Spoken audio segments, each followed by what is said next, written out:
be going on? Yes, we are on live now. Tonight, I am joined yet again by Daniel, who's come back, and we're talking about something that's near and dear to both of us. Ain't that right, Daniel? That's right. We're here to bring the healing to comics right now. That's what we're about here on Holding Court. We're about healing and bringing people together by rectifying a certain image of a certain decade that we all Ooh, know and love. Yes, it's been a certain image. yeah, Nice choice of words, my friend. Nice choice of yes, words. Well, exactly. I have a question. What was your first 90s comic that you can remember? Like, I'm talking about when is 90 comics as far as one that you would now look upon as the prototypical, the typical 90s comic, whether it be Liefeld or whatever. What was the first one you got your hands on? Oof, as far as I can remember, let's see. I'd say it's probably X Force number. Well, probably yeah, probably X Force number one. Like That's the same one as me, man. I, was gonna, yeah. I got mine in the poly bag, and I thought it was the hottest shit ever. I was like, Oh oh yeah. my God, this thing's bagged. It's got a card and everything.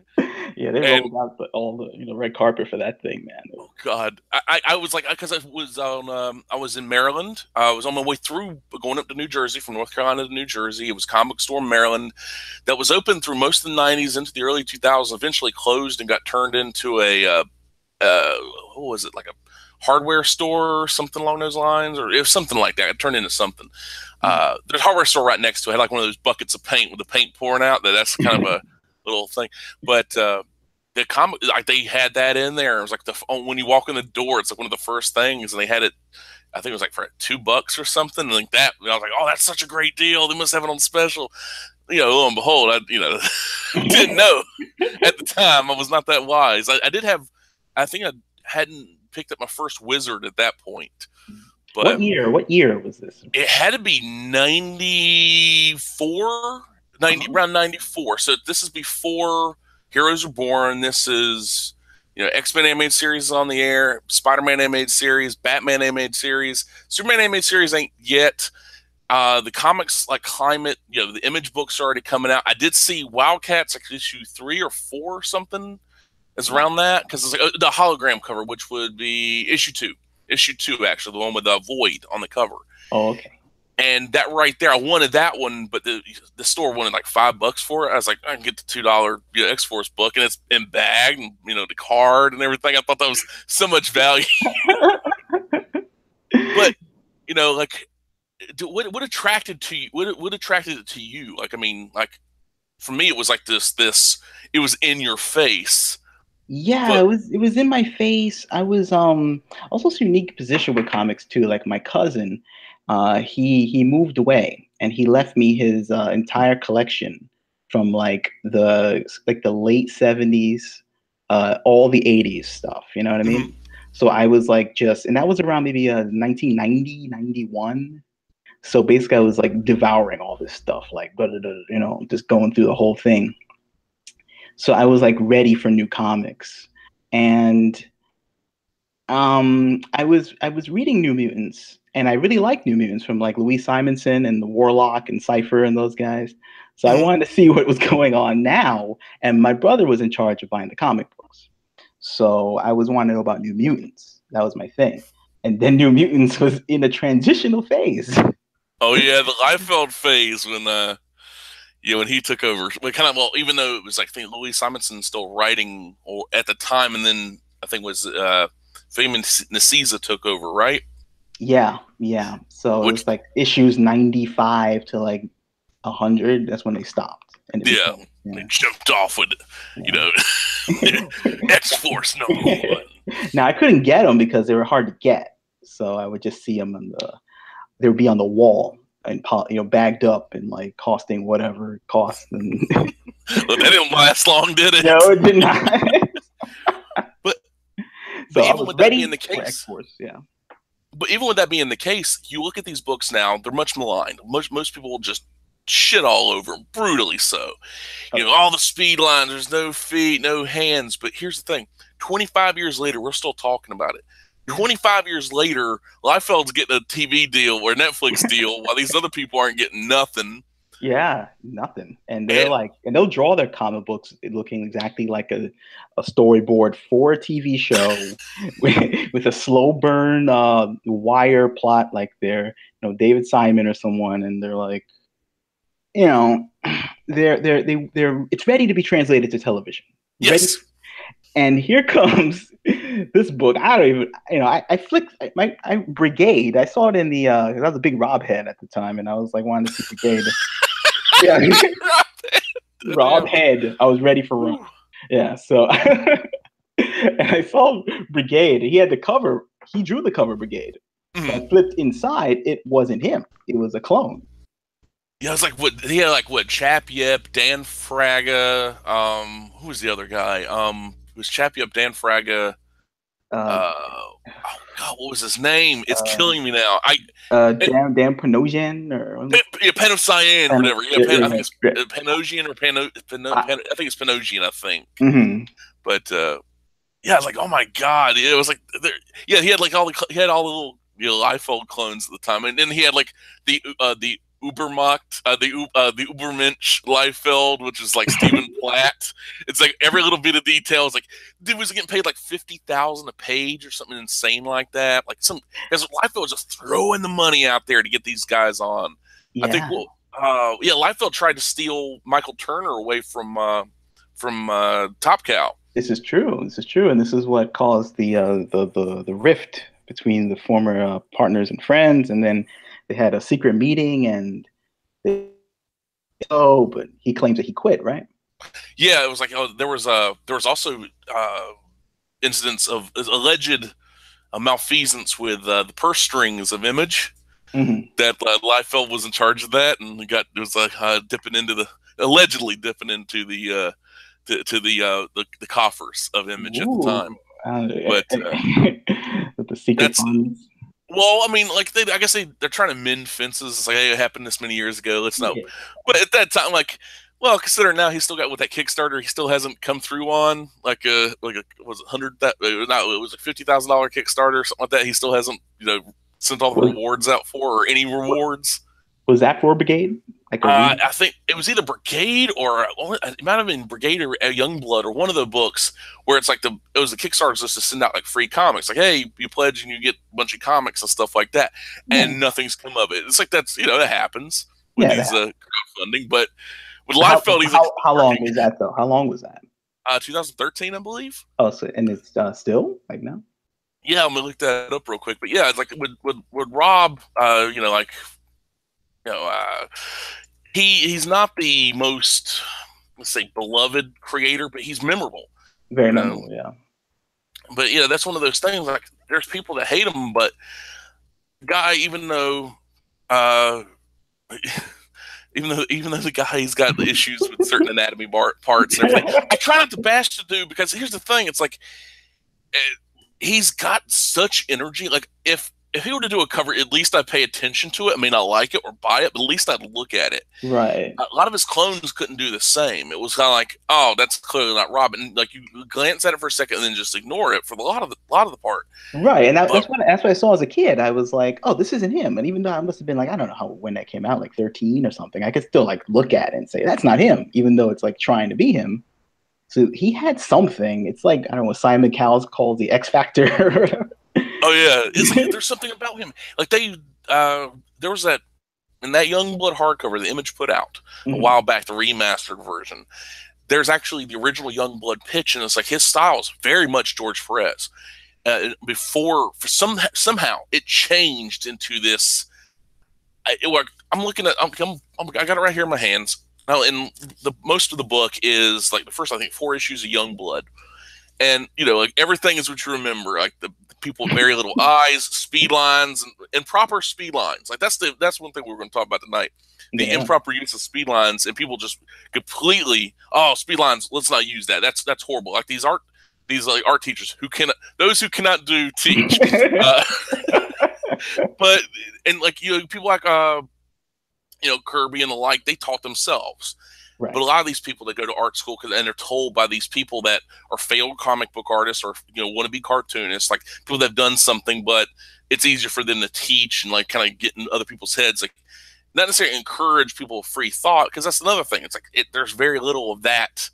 It doesn't prepare you for all the facets of comic book illustration. It's just like that teacher's interpretation of it, and it's unfortunate. But in the back of this Youngblood comic, it is almost night and day. It's like the art style. Young Rob, it's like 1987. So we're talking about 30 years ago, 31 years ago. The style is very Jerry Ordway, George Perez, Mm. and it's so weird because the panels, there's like 1, 2, 3, 4, 5, 6, 7, 8, 9 panels per page, Right. roughly, like 9, 10, 12 panels, and it looks solid. It's like very dense storytelling, dense. You look at modern Youngblood. I mean, they have like what double page spreads for just they're showing up on the scene, and like a single. Like, there's like spreads and vertical spreads and all this stuff for nothing. Oh, Yeah. there's a guy just standing there, double page spread. It's like, what? Yeah. What is wrong with you? But it made that stuff stick in your mind, and like if that's the point, it's like, oh, you may not love me, you may not love me, but you will remember me, kind of thing. And that's Yeah, that was his mission. That was like his mission or something. He was like saying, "Look, these are every artist, every comic book artist has like their own art theories of what's gonna sell or what doesn't. Their comic philosophy." And Rob was like, "Look, I'm gonna. This is issue of Wizard that I want to get like a back issue. It's like an interview with I forget whoever was the staffer at Wizard at the time, and it was one of the early issues of Wizard too, like maybe issue 3 or something."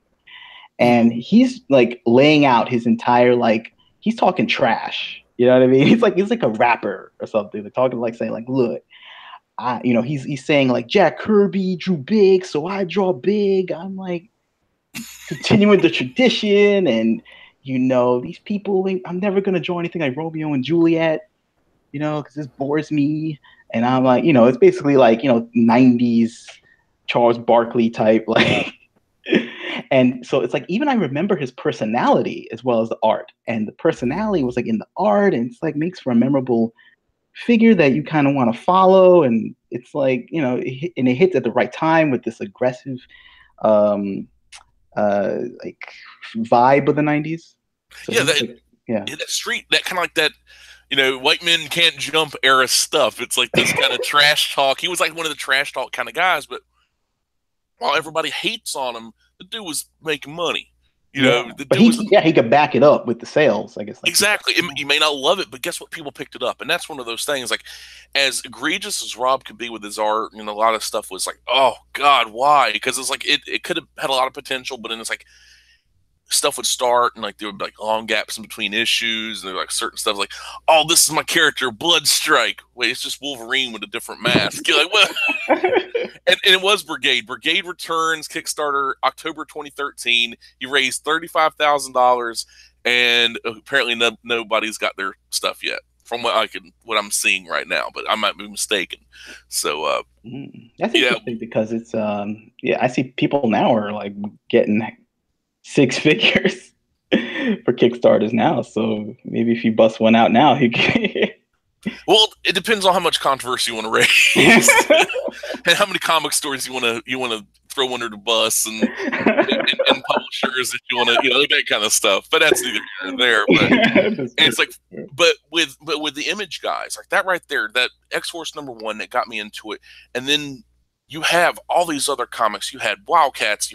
It's not just that, but you also had the books from Marvel and DC at the time, and they were ambitious because they had to be. The Image creators lit a fire underneath Marvel and DC's ass, where they actually had to do stuff. Downside is they kind of overdid a bit of it. It's but compared it on a grand scheme of things, to read modern comics and then read the comics back then, they were so much better. Yes, they were the nuanced Chris Claremont, written stuff, because they threw him under the bus. It was like they chose Jim Lee over Chris Claremont for plotting and all that stuff, so they threw Claremont under the bus. Yeah, that's a weird time. Like I as a kid, I was like, what is this? I don't understand this. Like I didn't even like Chris Claremont because I've been reading in preparation for the 90s. I was reading all these back issues.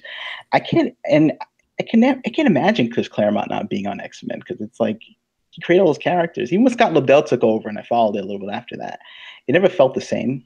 It never did. It really was weird. It was like it was two different worlds, because Claremont, going into it, you could see like there was. I have a feeling that Jim Lee was kind of co-plotting a lot of that stuff. He was credited. He was credited in some of them as co-plotter. Well, even before the crediting, like you could kind of see something. It was like, because they're making money off of Jim Lee's designs for T-shirts and all this other stuff. And that was one of the reasons, like, the whole them leaving, because them not being so. Well, you're getting paid. Like they were getting paid. I think what was about, like it was like I think it was like $100,000 or something crazy like that. It was a lot of money. It was like a lot of money per book, but compared to what else they could be making, because they're busting their ass. Yeah. They weren't. These were very detailed works. These are not some Adventure Time, Steven Universe style comics. These were, and you've shared multiple times on Twitter. Yeah. These images from that era, the Extinction Agenda, all that, where the detail was amazing. They did not skimp on any of it. Oh yeah. And that's missing today. And that urgency, like you open up a page and the urgency of that comic is gone. Like that right there. That's one of the things the 90s did great. They were able to make you care about a who gives a crap story, because they put effort into it. Now it's just a bunch of talking heads, and I honestly think that goes down to the Image artists, the former Marvel artists leaving, going to form Image, and so then they kind of turned away from let's not push artists to the point where they once were, or let them get to that point. Writers are easier to control than artists are. Let's let the writers take control. And that's what happened. Right, and it's a benefit for writers taking control too. I mean, of course, yeah. I mean, it's they get to dictate what panels are done, and they get to hook in with the editor more, and they're more verbose than artists are generally. I mean, the Image guys could talk in an interview at mile a minute, but artists are usually more introverted, and they don't get much spotlight. So maybe they're harder to get to promote things, like on like interviews and social media. I mean, writers, they love to talk. So. Of course. Well, Twitter has shown us definitely they love to talk. Not necessarily about the best things, like the most conducive to sales, but they do love to talk. Yeah. And the creators, as far as creators go, whether it be a writer, artist, that's why I prefer writer artists. I like the whole package, as far as this is a person that comes up with a concept, they do it themselves. Like they might work with another writer to maybe flesh some stuff out, but usually I like the whole, written and illustrated by that person, like what you do with Red. Yeah, and I also wanted to bring up something about we were talking about this a while ago. Let's talk about the Marvel method. Yeah. And how that played into the artists of the 90s actually taking over, the look and the feel, and when the panel breakdowns. Are you familiar? You're familiar.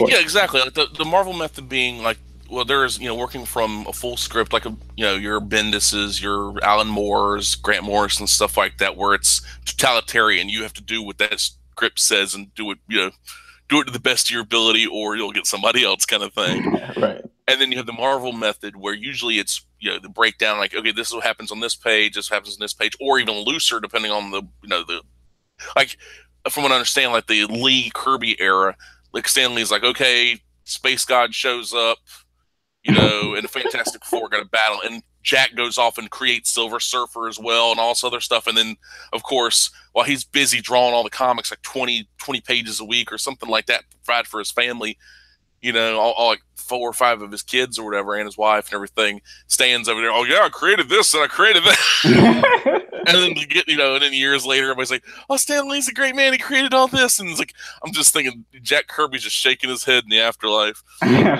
like that, being the Marvel method like that, where you entrust in your artist the ability to finish out, as far as panel work, leaving enough room for dialogue, and you go back in and put the dialogue in. But, right, you get a lot of joy out of doing that as an artist. Like, you get to be part of the creative process in that. Like full scripts, are great. I mean, full scripts are great. I mean, Watchmen. I can't imagine that being not being written in a full script. You know, basically, I mean, of course, the panel grids were all done by it all in 9 panels each, so that made it pretty standard. But um, I don't know. I feel like there's a lot lost with like an artist interpretation like that. Just like with the 90s and like with Jim Lee and those guys were taking just basically they were trusted to do the work and interpret it and sort of do what they do best and play to their strengths. Mm-hmm. So, and now it's basically kind of is over the years now that they've gone away from that, it sort of looks like a storyboard, kind of flat, kind of like, not foreshortening, not enough foreshortening. It's very serious, but very like, I don't know, not dynamic, is to say. Yeah, that right there. Well, even Watchmen, because when Moore and Gibbons were working on that, they were like, I think Gibbons was over at Moore's. I think Dave Gibbons went over to Alan Moore's, and they worked on it together. Mm-hmm. So it was like they actually were, John Higgins, who did the colors, I believe he was away from that. Like they just like telefaxed or mailed or whatever the stuff so he can do the colors or what have you. But like with Alan Moore and Dave Gibbons were working on that, and like kind of like not in the same, not in really a studio, but like the same, under the same roof and like working that kind of thing together. So it was a more collaborative effort. It wasn't some writer in Portland, at a coffee shop typing up something and then sending it to a artist in some third world country to draw. And the guy he's just got to pound this stuff out because he's making more money on commissions than he is doing this comic book work. Even though he's under contract, it's like he doesn't care because it's work for hire. He doesn't own anything. There's no incentive to do your best because you're not going to get any more money for it. Oh, you'll get a pat on the back and a good review. Like, I don't care. I want more money. And at the end of the day, it boils down to the more money thing. But you had these creators that just Marvel, they cut their teeth at Marvel and they just left in droves. Yeah. Because it wasn't just the Image guys, because you had the likes of Art Adams leave. You had Mike Mignola. You had, and from what I understand, and when that stream I had with Comics Perch, where he's talking about how allegedly Dark Horse was not so kind to certain creators. Like pretty much their creators, like you get in there and they lock you down. It's like you make a deal with the mob. And so these creator-owned books, but without that, you wouldn't have the Hellboy stuff. You wouldn't have had Monkey Man and O'Brien, which a lot of people don't know about. But if you've ever read it, it's beautiful. It's a beautiful, beautiful comic. And they actually had a I want to say that crossover Gen 13, or was that Gen 13? It was not Gen 13. It was Gen 13, wasn't it? Yeah. Yeah, because of the two gingers. That's right. Yeah, that right there, having that be the case, and another creator, like a lot of people when they like say the 90s comic, the 90s comics they sucked. It was just like a lot of unrealistic anatomy. Go back and look at a Kirby comic. Go back and look at like Ditko and a lot of this other stuff. Ditko wasn't so bad. Ditko's like anatomy's pretty on point, but his stuff had a tinge of the cartoony. Kirby's stuff was over the top. People were built like blocks, like they were carved out of stone and not carved well. Yeah. They're blocky heads, blocky arms. Their fingers are straight. They're like slightly curved rectangles. And it's really weird how that works out, but it stands out. It's dynamic. And like you're saying, that dynamicism or whatever is missing from the comics today. Mm-hmm. And to just, because somebody looked at a comic like, oh my God, that woman has such a thin waist. Go back and look at the older, the cartooning, truly cartooning stuff. It stands out. That stuff still stands out to this day. There's something about it. It's like, even though they're the limbs, the 8 head rule, like most people are like 8 heads tall. Yeah. I bolded down there is that Wildcats number 10, issue 10, page 1 has the image of Zealot on the cover, in the interior, once you open up the cover. And in it she's like about 16 to 20 heads tall. Her legs are like 4 or 5 feet long. I mean, they're insane. It's like this insane image. So either she's 16 feet tall or her head's the size of a fist. It's like really, it's really weird. But like Jim Lee doesn't get the flack that Rob does. I'm like, go look at Jim Lee art. Go look at some of his stuff. His anatomy is really rough, but it is clearly his style. That's clearly a style of that time. and that dynamicism, and it stuck out. That stuff was flying off the shelves. Oh yeah, people don't have no idea what the comic book stores looked like back then. It was just like packed to the gills. People just like grabbing this stuff, and like it's just, if you didn't get there early, you weren't getting it. But you didn't, like, even now, finding, like, there are some issues. Like, there was a issue, I had to pick up a waterlogged version of it was Wildcats issue number 8. That's the one that's you see Cyclops and Jean Grey in the background. So like, the thing's still going for money. I'm like, this is like 25 years later, and you're still charging me arm and a leg for this thing? What? Yeah, man. But it's good stuff. It's really good. I mean, is it the most groundbreaking comics? No, but that's the thing. It was like, oh, somebody on vacation. It's still dynamic. It's like Voodoo's on vacation and she's on some cruise or some tropical island or something. And I'm like, this is interesting. Where the hell is this in the comics where you have a lot of these people, they're just standing around talking? There's like, the most mundane stuff. It's like that was a recent X-Men issue. It's like they're in a park and they're harassed because of being mutants. I'm like, okay, yeah, we've seen this before. And it's the most boring thing. It's like a whole page of Jean Grey floating a hot dog towards Nightcrawler or something, or stopping a night. It's like, that's what you focus on. This is the comics of today. Back then, it would have been like a double page splash, Nightcrawler like kicking the thing out of the air, and it would have been something. Wouldn't have been a hot dog. It'd been like a knife or something. Oh, you know, like grabbing the knife with his tail and then flinging it back at the guy, and then bamfing right in front of him and grabbing it right before it hits him. It's like, be nice to people or something like that. You know, it's like, be nice to people. It sound all Austrian. You know, like, be nice to people. I Wagner. Yes. Yeah, I'm gonna come after you. But it would be interesting. It'd have a visual style, but you have these writers that have no artistic talent, or they're frustrated artists, which is the worst part. Oh yeah. And it's like, you get these people that they want, you will do what I say, no matter what. I'm going to teach you to draw boring things too, because I know you just want to blow stuff up and you can't draw this talking scene. So here comes 5 pages of talking scenes, and then it ends up being 5 issues of talking scenes, and it just, I don't know. It's just the art looks like it's being stifled, and I can't say to why it looks like that. It could be a script, it could be just because back then, if they got a scene of people eating hot dogs or whatever and at the beach, Jim Lee would use something called the anchor panel, where he would pick the one thing in the page description, in the script of the Marvel Method, whatever, and he would just take that and draw whatever thing he thought was most interesting, and then draw that panel like the coolest on the page, because he was most interested, because he was allowed to interpret it however he wanted, and then the other panels around it, he would feel more comfortable drawing it, because he felt like people would be drawn to this page. Yeah. But now, if it's like a range storyboard, you must have this stat panel, and people just like, well, just draw everything with the same level of competency, just to get it done. And maybe I'll go to Google Images just to like, my poser program and just do it, because it's basically, I'm just a vehicle for the script, and I'm it's basically like doing like screen caps of a TV show. And that's all it is, really. At the end of the day, like that cinema, like there is a case of cinematography. Like, you can do everything, because when I look back at the comics and stuff, when I look back, I'm looking at what I call my 90s trash comics. Whoa.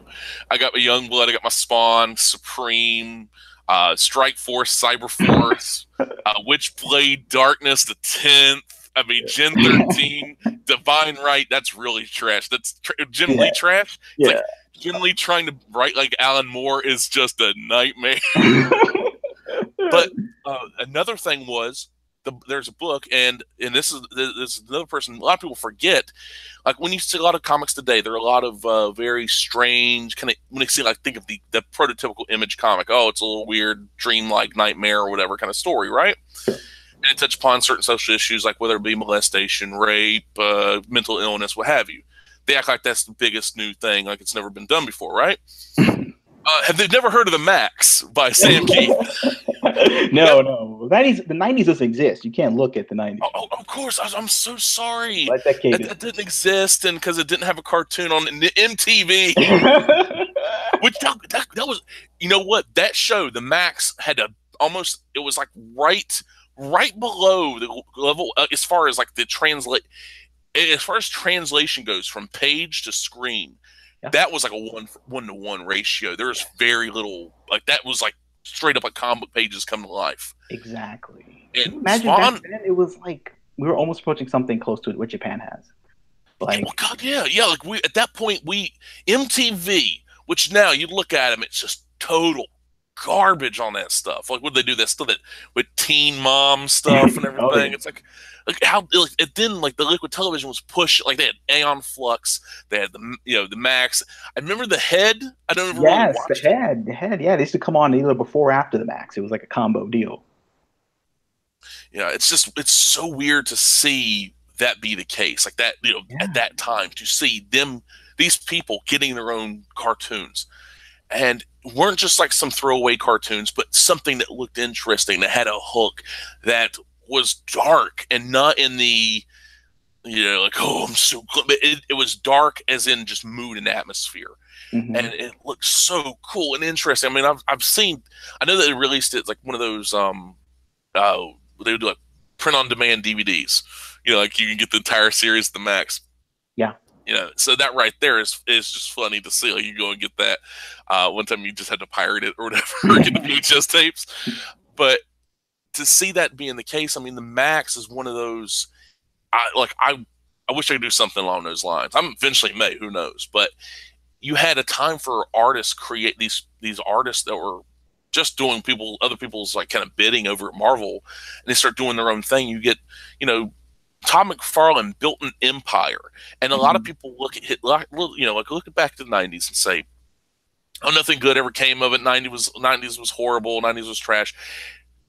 Todd McFarlane, not only did he break out, sell millions of copies of Spawn, he got a live action movie, an Yeah. even better animated series, and a series of toys that are mini statues, with a little bit of mobility, the extreme detail, but the craftsmanship he put into everything wanted to accomplish. He did. I think that's one of the reasons. A couple years back, a couple years more, like about 10 years now, maybe more than that, when Robert Kirkman was calling out McFarlane at a Mhm. convention. Like, you need to go back to drawing, this kind of stuff. Like, don't basically calling him, not calling him lazy, but it was something like calling him out. Uh-huh. And I think Todd's like he'd already accomplished everything he wanted to accomplish. The dude, made an empire, and he's happy. It's like he doesn't have to prove anything to anybody, not himself, not nobody. Yeah. I just like that, the fact that the dude's like he accomplished everything he wanted to accomplish. He's Yeah, like, I mean, he had his movie, he had the book, he had the cartoon on HBO that, was rated R. Like, so, he basically took independent. It was like, you haven't seen that level of, I don't know what they call that, like multimedia presence since like Ninja Turtles. yeah, it's like, well, exactly. You had two nobodies. Hmm. Eastman and Laird were just like two schlubs. They were Yeah, just two schlubs and said, "Hey, we like Daredevil. You like ninjas. We like Ronin. Let's throw it all together." Or really just Daredevil by itself, really, at the end of the day, because that's like Daredevil had ninjas at the time. And let's just throw it all together, and we got Teenage Mutant Ninja Turtles, and then yeah. boom, you get a multimedia empire that's still being talked about, 30 years later, and sometimes good and sometimes not so good. Yeah, but that's like the fun, that's like the fun. You have to excuse like some of the bad stuff because the good stuff is so much good and fun. Like, I mean, and it was a dream that it afforded to people. Like, people like that. The story of Eastman and Laird is aspirational. The Todd McFarlane story is aspirational.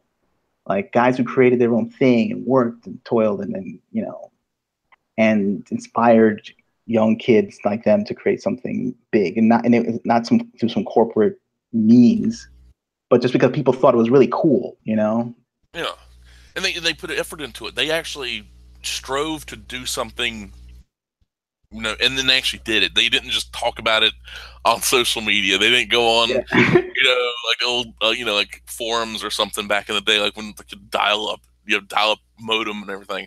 Yeah, they'd But have to go on like social media and start a big controversy about politics or whatever, and then like pop in like, "Hey, here's my book" or something. You know what I mean? Like, I'm just saying. yeah, I'm just saying. Like, SJW suck. Oh yeah, by the way, I have a comic. It's pretty much. I mean, that's which what I is think. I think that's going to be the method of people trying to do stuff nowadays. And like you had back in the day where everybody just drew big guns and tiny waists and make a big deal out of that. Well, at least they were doing something. They weren't just, hey, let me be controversial. Hell yeah, by the way, buy my product. It's like what? It doesn't really hey, let's burn everything down. But oh yeah, by the way, it's like something rising up out of the fire. Here's my product. I have a thing. It's funny. It's funny because it's like maybe it could be incorporated like in some. Remember, I was posted on Twitter the Sega. They would insult Nintendo directly. Like, oh yeah, well, as Sega does when Nintendo don't. Yeah. Yeah. So maybe people who are insulting all these comics could like integrate a little better, like to like make it a big tie in their Well, the interesting thing is though that now we're starting to see new comics now that are talking about bringing back the 90s. What do you think about that? Like, well, that's what I love about it. I love to see the fact that people are like, I have this idea for a comic I kind of want to bring back the 90s with a bit. It's closer to Cyber Force, got a little bit of X-Force, Young Blood, kind of like that stuff going on for it. And I like to see stuff like that, not necessarily like where you see a lot of books. There's like, oh, it's Cyber Patrol and they patrol the internets or interwebs or something like that. I'm like, no, that's boring. Like there's, it just seems way too derivative. It doesn't have much bite to it.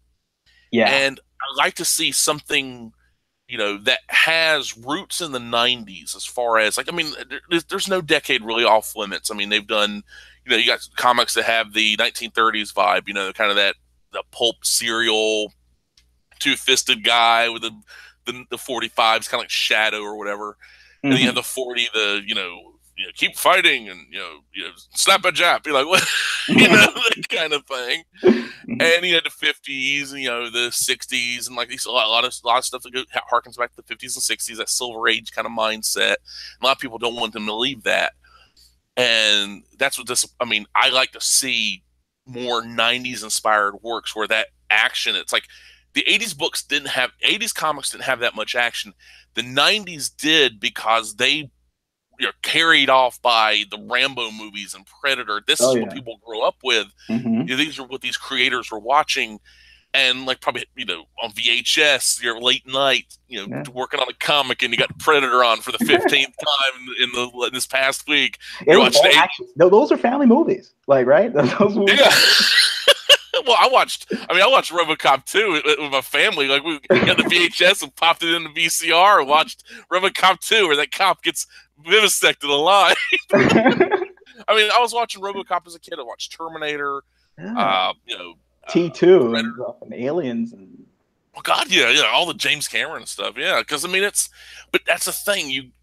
I really think that 90s aspect needs to come back, and not just in a superficial way. It's like, hey, this cover and this art looks kind of like Rob Liefeld. I'm like, no, that ain't going to cut it. You need that action. You need that infusion of like consequence, even if it means nothing. It's like, like this is a hot dog stand, and it's the most important hot dog stand ever. You give that back to the 90s dudes, they would make it the most important thing, and it was like it would make you care about a freaking hot dog stand.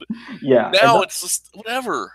They would use anything to make you care about that hot dog stand too. They'd have like a hot lady. They would have about to say something. They'd have a hot chick, and she's got the booty shorts or whatever, and she's like, she's like, I gotta take care of this, my brother, he's really sick, and if I don't make enough money, he's gonna die, or the mob's. Oh no, the mob's got him. The mob's got him. So not make enough money. Something like this. Jackie Chan, John Woo, hot dog stand. Exactly. That actually is funny. I could probably make that into a story. I'm like, I got so much on my plate already. Yeah, man. It's like I wish I could clone myself. I would draw all this nonsense. It'd be multiplicity. You just have like one that's like really dumb though. You just like put him on inks or spot ink. Like you got big. I'll call him Big Black Spot. All right, you stay over there. Keep that chain on him. Keep that chain on him and keep that drill cup nearby. Andy McDowell wagging her finger at you like, oh, Harry. Exactly.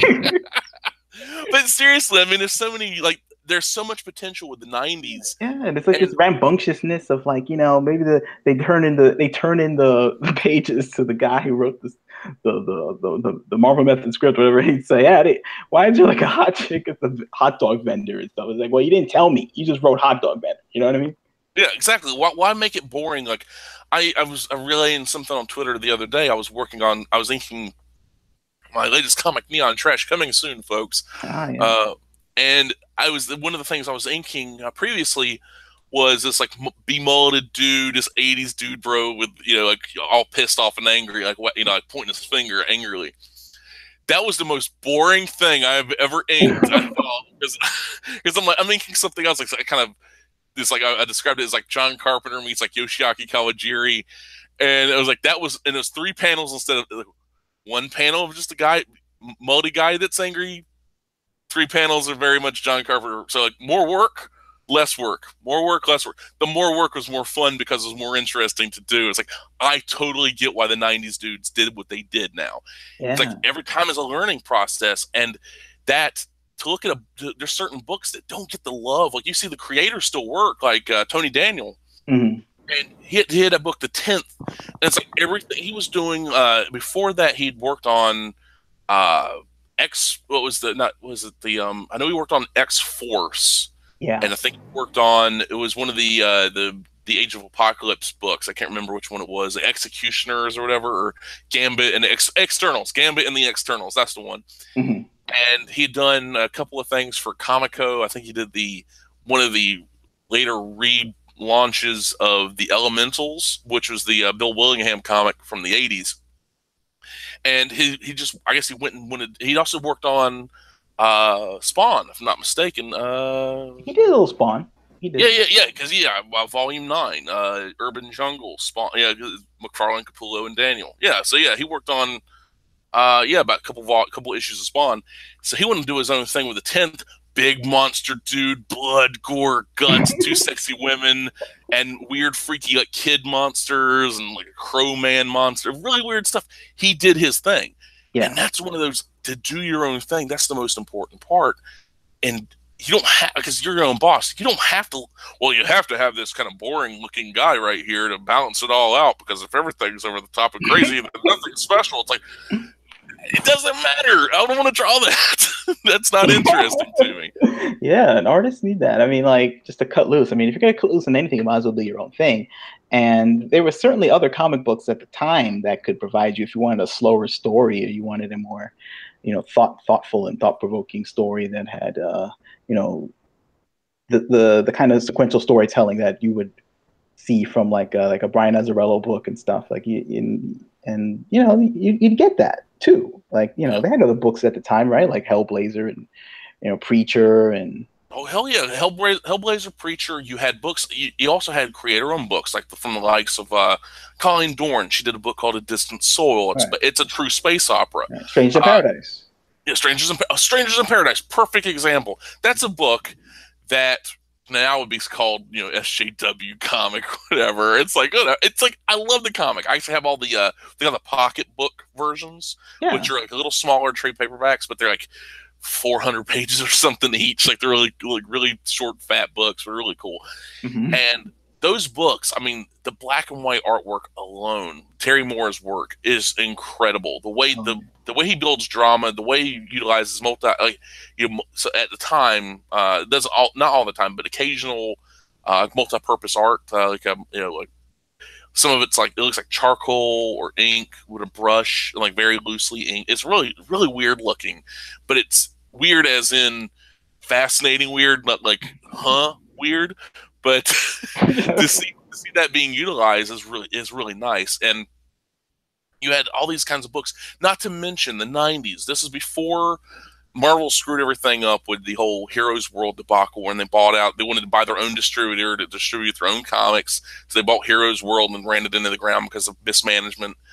And before that, you had multiple distributors. You didn't just have Diamond like it is now. You had Heroes World, Cold Cut, Diamond, and a bunch of other like smaller ones that shops had options. Like, so if you're getting screwed by Diamond, you can go to Heroes World, or you can go to Cold Cut, or you can go to one of these other things.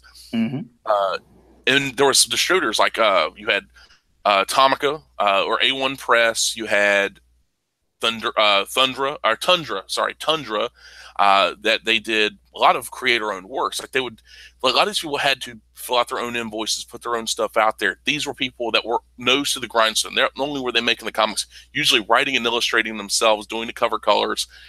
They were out there putting the work orders in, getting the comics printed, getting them shipped, getting them sent to the stores, Yeah. sending out the invoices.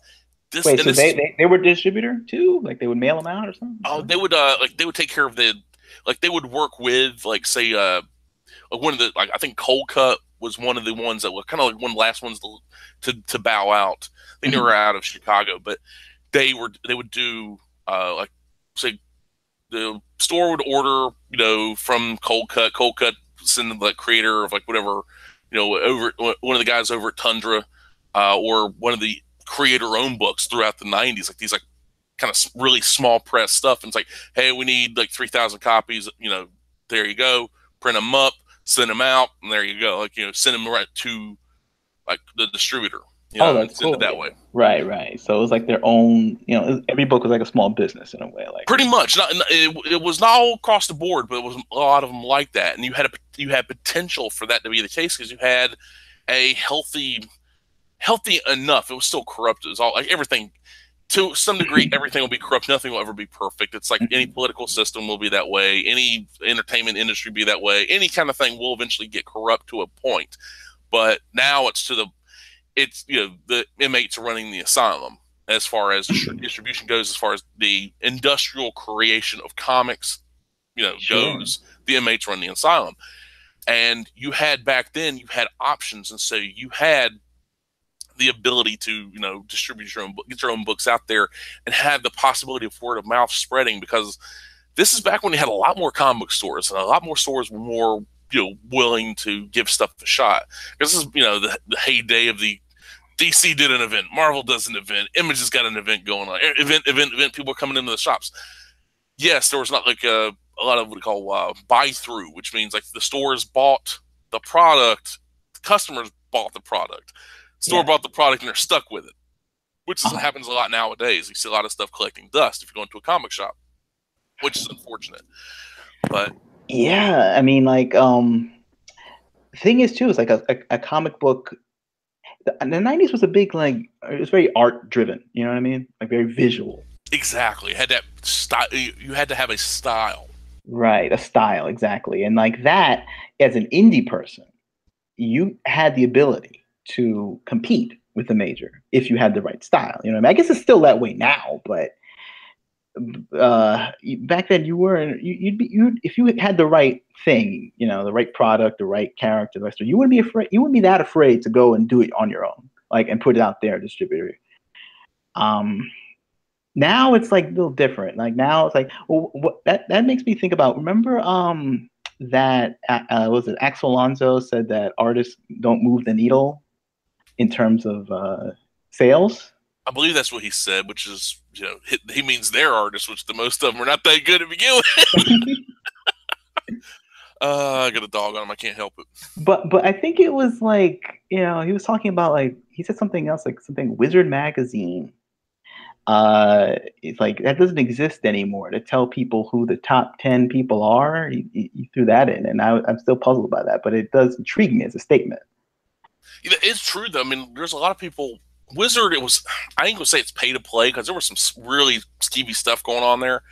Even though it did introduce me a lot to certain books, and it had, no, it wouldn't. There'd be no. I don't think there may eventually had been a Neil Francis Yu, but he got his big break because he had one of those like the drawing contest thing he entered with like this Batman Joker piece, and he entered it, and that's how he got his gig working on, I believe, Wolverine. Yeah, but I feel like the artists that were featured in Wizard, the top 10 guys were actually pretty good. Like they were like legit the top 10 coolest people, right? Like, well, I got a stack of like 4 Wizards right here. Let me look at them right now. Okay, let's see which issues I have. I have issue 57. That is from May of '96. Issue 145 from November of 2003. Let's see. 178 from August of 2006, and then Yeah. 157 from November of 2004. So I'm gonna look at I think they should have had that back in the day, right? Like who was hot and everything back in '96. Mm-hmm. So we got what 22 years ago. Good God Almighty! Jeez, That's 22 so years ago. long ago. Okay. Doesn't feel long ago. What year was that? Like, what? 96. Yeah, man. Okay, let's go. Okay, you know, top 10 artists. Okay, we got number 1, McFarlane. Okay, he's at 1 through 10. So McFarlane, Medwera, Jim Lee, J. Scott Campbell, Billy Tucci, Joe Quesada, Alex Ross, Joe Linzer, Greg Capullo, Chris Buckley. Are you fucking kidding? Are you telling me that Alex Ross, who did Kingdom Come, who already did Marvels at this point, like, with his mullet, and he put Joe Quesada and Billy Tucci over Alex Ross? You can tell who's Oh. friends with Wizard and who ain't. Oh. What the fuck? That's bullshit. That's just, and then like look at the writers. Now this hasn't really changed much. Interesting. We got Peter David. This is going 1 to 10. I should do 10 to 1, but Peter David, Neil Gaiman, Kier Busick, Mark Waid, Chuck Dixon, Ron Mars, Garth Ennis, Scott Lobdell, Dan Jurgens, and Carl Kessel. So some of these names still work, some of them not so much. It's like so weird. It's like, but really, I mean, I guarantee if I look at the last one is what 2006 or 2006, 2006. But yeah, it's like it's so weird. It's like a lot of these people, nothing really changes over the years. I mean, it's like hot writers 10 to 1. Alan Heinberg, Ed Brubaker, Neil Gaiman, Frank Miller, Grant Morrison, Jeff Johns, Brad Meltzer, Joss Whedon, Brian Michael Bendis, and Mark Miller. And hot artists, take a gander at this. 10 to 1, Terry Dodson, David Finch, Michael Turner, Ethan Van Sciver, Steve McNiven, Frank Quitely, Brian Hitch, Jim Lee, Alex Ross, John Cassidy. So it really is the names you were familiar with, some of you ain't. It's like that kind of thing. Or as far as like still working. Yeah, I mean, it's true. I mean, I don't think there was a vote. Was there like a vote for this? Or? They're just like, I think the staff just puts it together, if I'm not mistaken. It's like, so it's like, it's biased as all hell. It's like, also, I guess they were telling people what to say. Well, yeah, it's like a TD. Who's ever this guy? TD. I don't remember. Yeah. Yeah, TJ Deitch or something like that. It's like the buzz, the heat is on. Summer's top writers, usual suspects: Brian Michael Bendis, Jeff Johns, Mark Miller, Grant Morrison. All bring your books to a boil, cooking up grand crossovers and delicious individual stories. Meanwhile, bullshit. Individual stories in 2006. Are you out of your fucking mind? that was a. In the 90s, you could get individual stories. Yeah. Like that issue number 4, is it issue 3 or 4, the one with Prophet. It's like, that's an individual story. It's like Prophet's origin story. That's an actual solo story. It's Rob Liefeld doing what they couldn't do in 2006. But yeah, it's like, it's so fucking nuts, man. It's like, like what was he coming discover doing then? Justice League of America, Superman, Batman. Oh, that's that. Oh, the short runs he did because he doesn't, he can't last long because it takes too damn long in his art. But that's another thing. That hasn't much changed since then either way. The taking so long in the art. Yeah. It's there was a lot of lateness. I mean, the 90s was, notorious for lateness. Now they have more fill-ins. Like they'll put you on a run, maybe 3 issues, and like take you out. So I guess there's less disappointment for when they're late. Yeah. But it ruins things though. Like even though that delays are horrible. What's worse is like you're reading a book, especially if it's the art's one person and then like 2 or 3 issues of one artist and then ringer artist over here, or worse yet, like 2/3 of the book is one artist and the last third's of a ringer. Yeah. It's like why? Just wait the extra week. Let them finish. It's like, God Almighty, like. It's just it's painful to see. It's really painful to see that. But I was watching something it was a talk with Jim Lee. It was that Hero Illustrated TV episode 1, and it's like Jim Lee talking about how the retailers were pissed because the books were being late. It's like, well, I mean, it's not only these guys were kind of a little, they had the ego, they were a little full of themselves, they were going on, but they were also not businessmen. They were just artists. that Yeah. broke out on their own. So that happens. It's like that's why you shouldn't solicit until you got like 4 or 5 issues in a can if it's going to be ongoing. Yeah, yeah. And I guess people have to learn it the hard way. Like that's the thing about like see, I guess the artists they left Marvel and they weren't businessmen, but sort of like the situation they had to become businessmen. It was either stay there and draw things that they want to do and not have any creative control and create all these characters that are in all the movies now, by the way, like Gambit and Exactly. all stuff, or take a leap now while they're super hot and then learn all the business stuff later. Like I guess they felt that they had to do it then and they didn't have to go to business school or whatever and just do it.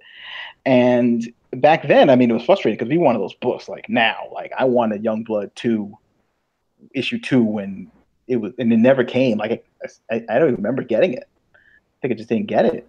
And But that's what happened though. You wouldn't get it sometimes. You have to wait like, and then like maybe you forget about it or you're thinking about it, but just it misses you. It passes you by. yeah, so there were a lot of mistakes, but their mistake period, looking at it now, wasn't that long. Like maybe a year or two, right? Then they started to hire actual script writers, and like James Robinson wrote for Wildcats, and Yeah, James Robinson. What happened is after Jim Lee around that time was about 90. I think it was around the time Hero was born. Uh, Around that, well, actually, probably a little bit before. James Robinson comes in, who is a talented writer. I mean, they had Chris Claremont show up for a like 2 or 3 issue arc, like around right, issue 8, 9, it was around 9, 10, I think it's 9, 10, 11 was Chris Claremont, and then 12 and 13 was some kind of crossover within the Wildstorm universe or whatever. And after that, that's issue 14 was actually a crossover book with Savage Dragon, written and illustrated by Eric Larson. And then issue 15, that's when James Robinson came in and actually used a character that showed up in like issue 1 or 2 of Wildcats, and actually developed him as as an antagonist, a proper villain for the team. And that's when you actually had really good writing. I mean, you had the James Robinson stuff was killer writing, and didn't hurt none that Travis Charest took over on the artwork for most of it. right. That guy's a star, man. Like that guy. Dude's a man. Like, if I'm not mistaken, he did all his artwork a 1-to-1 ratio. He would do it at the comic print size because he would do such fine detail. Like he would, if he did it at bigger size, that fine detail when it got shrunk down, it would just disappear. Yeah. That's how I understand it. Because I mean, I've tried to find his artwork. Because sometimes you find stuff scanned in online, can't find nothing, can't find nothing at all, which is a shame. But he eventually went on to do a book that's, I think it came out in '99. So I really don't really count as '90s comic book. It's Wildcats collected in we call Wildcat Street Smarts. Did a video. It's on my channel, folks. But it is a kind of stripped down version of Wildcats, but it's still got so much of the '90s roots. Like the first issues, like grifters infiltrating this meeting in like Venice, Solid Snake style, like with the scuba gear and everything, and a Spartan gets shot up, and like there's bullets like passing right through him. And his like clothes are getting riddled with bullets and everything like that. He's just standing there defiant. It's beautiful. It's a beautiful comic. It's the only comic I can think of when Brian Hitch comes on. It's a downgrade in the artwork. when you're so slow that Brian Hitch has to replace you, that's bad. Like Brian Hitch is like one of the slowest guys ever. Right. And then, and like that was like Scott Lobdell who wrote that, right? Yes, it was. Yeah. It was him. And that second issue, I remember that fondly because it was Voodoo and her little short shorts and that creepy Maul and his creepy skinny. It's like when I get bigger, I get stupider. If I get smaller, I get smarter. So he's like a walking skeleton. And he's like super smart, and like that's great. That's like good writing right there. That's like Grant Morrison level without the pretentiousness. But a lot of people when they do that whole '90s is bad stuff, they forget stuff like Starman. Yeah. Which is the James Robinson Starman, who he went eventually he was writing like Wildcats as well. But when he was doing Starman, he basically, if you've never read Starman, folks, like it is basically think of Trent Reznor from the Closer music video as a superhero who uses starlight and a rod, a cosmic rod to to battle evil. Which is it's a really good book though. It's artist. Who's an artist on that? Tony Harris, another notoriously slow artist who's apparently I met him one time at a convention, and one time was enough. He's very cantankerous. This is before But Twitter when you had to. well, it was before Twitter. It was actually around the time he did. Before I was on Twitter, I think Twitter might have existed at this time, but it was like early. Nobody's really on it except for a bunch of nerds. But he'd done a book with Mark Miller. It's supposed to be supposedly, oh, this is what Ultimates 3 would have been like, and it's called God, what was it called? Damn it! It was basically just a bunch of soldiers with superpowers. Yeah, And it was just something heroes or whatever, but it was just it looked so bad, and there's like one page where this guy grows real tall and his pants don't grow with him, and the camera is a reverse shot on his scrotum. You see his ball sack, his penis, and then the other people's faces and expressions. So yeah, I'm like, all right, I'm throwing the War Heroes. That's what it's called, War Heroes. I threw that book in the trash. I was like, all this can go in the trash. I do not want this in my collection. And so, hey, I'm doing everybody else has a favor. If they've had that book, it's gone up in price a little bit because of rarity. It's if you want it. And of course, it remains unfinished after 12 years. Oh yeah. This is like 2006 or 2005, the thing came out. But yeah, when you had these books come out, like Starman, you had Hellboy, and you had Starman, Hellboy, Batman crossover, which is like, what? Okay, that's Starman and Batman by themselves are kind of weird. Yeah, it's weird. But then with Batman and Hellboy as well, it's so strange. But these books were very influential, and like look at Hellboy now. I mean, looking back at his old stuff, the first couple before they started getting a little too decompressed. Mm-hmm. You know, and they were like still like solid storytelling. I mean, you can't take that away from them. Yeah, there was a lot of A-level game being had during the 90s. I mean, but it was like an A-level decade, you know what I mean? Like for all around, like in terms of music, in terms of movies, TV, just like everyone was like on their game and influencing each other. Like a lot of energy created that time, a lot of tension, and a lot of that's reflected in the artwork too, which is kind of like, you know, angry and aimed at like a male demo of like 13 to 20 years old. Yeah, it's like they knew their audience, and they knew like they actually went out and wanted to speak to them. Yeah. That clip that you sent me, the one with Liefeld on Dennis Miller. Oh yeah, it was great. It's like only 5 minutes, and even though like you can tell it's staged, the whole everybody's reading Youngblood. I was like, no, that hurt. That was like, no, don't do that. It's like, see, everybody in the audience is reading. Like, oh, please don't do that. I mean, it was funny, but it's so painful at the same time. Yeah, it's so cringy. But that his joke about the thing, it's like, you remember Ben Grimm, you know, he goes into space, gets hit with a cathode ray, gets turned into a peach pit. You know, that poor bastard, he was getting laid. You know, it's like he was the thing, you know, that never got used, you know. It was like great. I was like, God, Dennis Miller making a fame joke. Yeah, he knew his stuff. He was talking about it was great. Yeah. And like Rob was there. And he was just like the man. He was like chatting it up. Like he was like, he looked like a kid that wandered on stage. Though. Yeah, he's like, I'm 24. I'm like, dude, you look 14, man. Jeez. Yeah. The dude does not age. I think like there's the jokes like he sold his soul to the devil, not only for the ability to just like the ability to not age, but the ability to get away with murder, as for artistic murder. But it's the dude is like. How many comic artists can you say, and creators, because he created a bunch of these books, a lot of them not memorable at all. Like, there's people that ragged on Doom's 4, which is basically his version of the Fantastic Four. I remember that thing was coming soon all the time. I actually have the 4. It's a 4-issue series, wow. And then there was a half issue, and the half issue is a prequel, like I guess prelude to it, really. I actually have all those, and it's not a bad comic, but it's not a Liefeld. His Liefeld created it, but he didn't draw it or write it, so that was one of those things. So it's like, it's you know what, not the worst Fantastic Four book ever. It's actually better than some Fantastic Four books I read, you know. But it's like it was so weird, but stuff like that, like the dude. How many comic creators have been on talk shows, like a bit, you know, on talk shows, had their own commercials. Mm-hmm. and made that much money off of their creation that haven't had to, like, I guarantee Rob's probably screwed some people, but not as much as say Stan Lee or the like. But to get where he did in that time frame, it Mm-hmm. was just like perfect storm. It had to be perfect storm. Yeah, and like it wasn't like he was like on there peddling a book or like he was making heat, a buzz on TV. Like he was selling stuff. So like they wanted him on the show, like or he was able to get on the show, and then it was like to see that.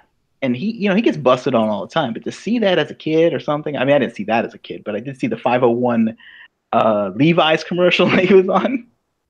And to see like a comic artist gets that level of fame by drawing a comic book and actually selling it and not some gimmick and not some, you And his know, comic that he owns too. yeah, it's like, even like in the commercial, like even when he did X Force, Spike Lee was like, and you created X Force. He was actually getting credit. They showed him at his artist table. It's like that inspired me to want to draw.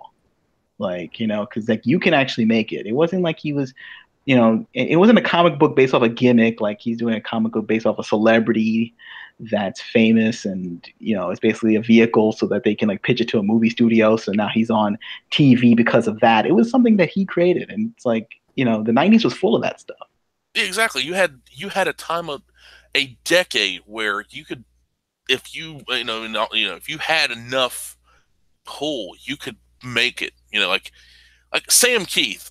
Outside of like, I don't know how the Max made it into a TV series, and being it was a short run. I know it was like they were like the episodes weren't that long. They're like about as long as like about Harvey Birdman. Like the Attorney at Law, were like 15 minutes long or so. Like like Adult Swim, Liquid Television precursor to Adult Swim, Hmm.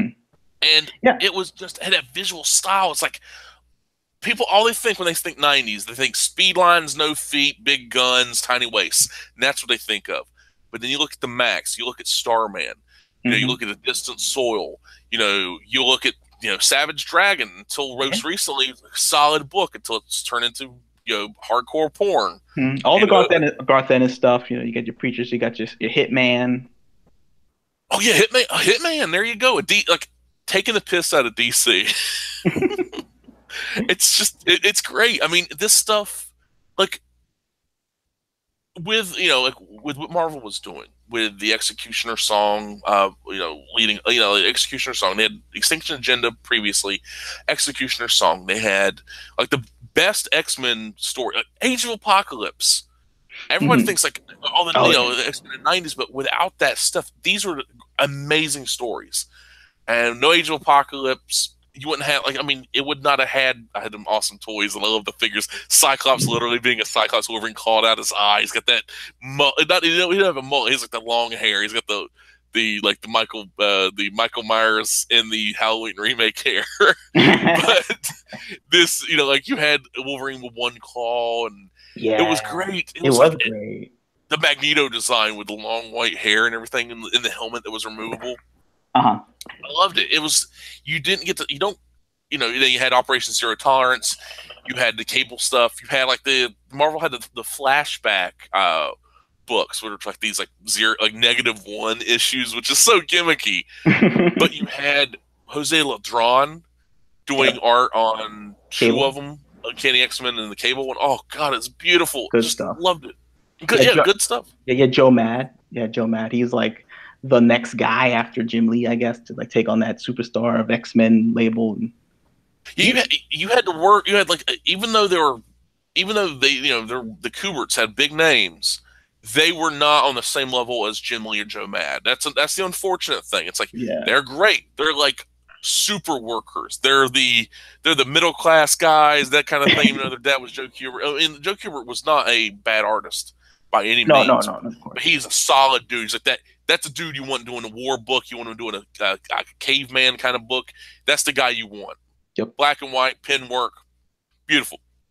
Brush, I Yep. think he used brush more than pen, but the Andy and Adam, they were solid. They did their thing. They did it well. Hmm.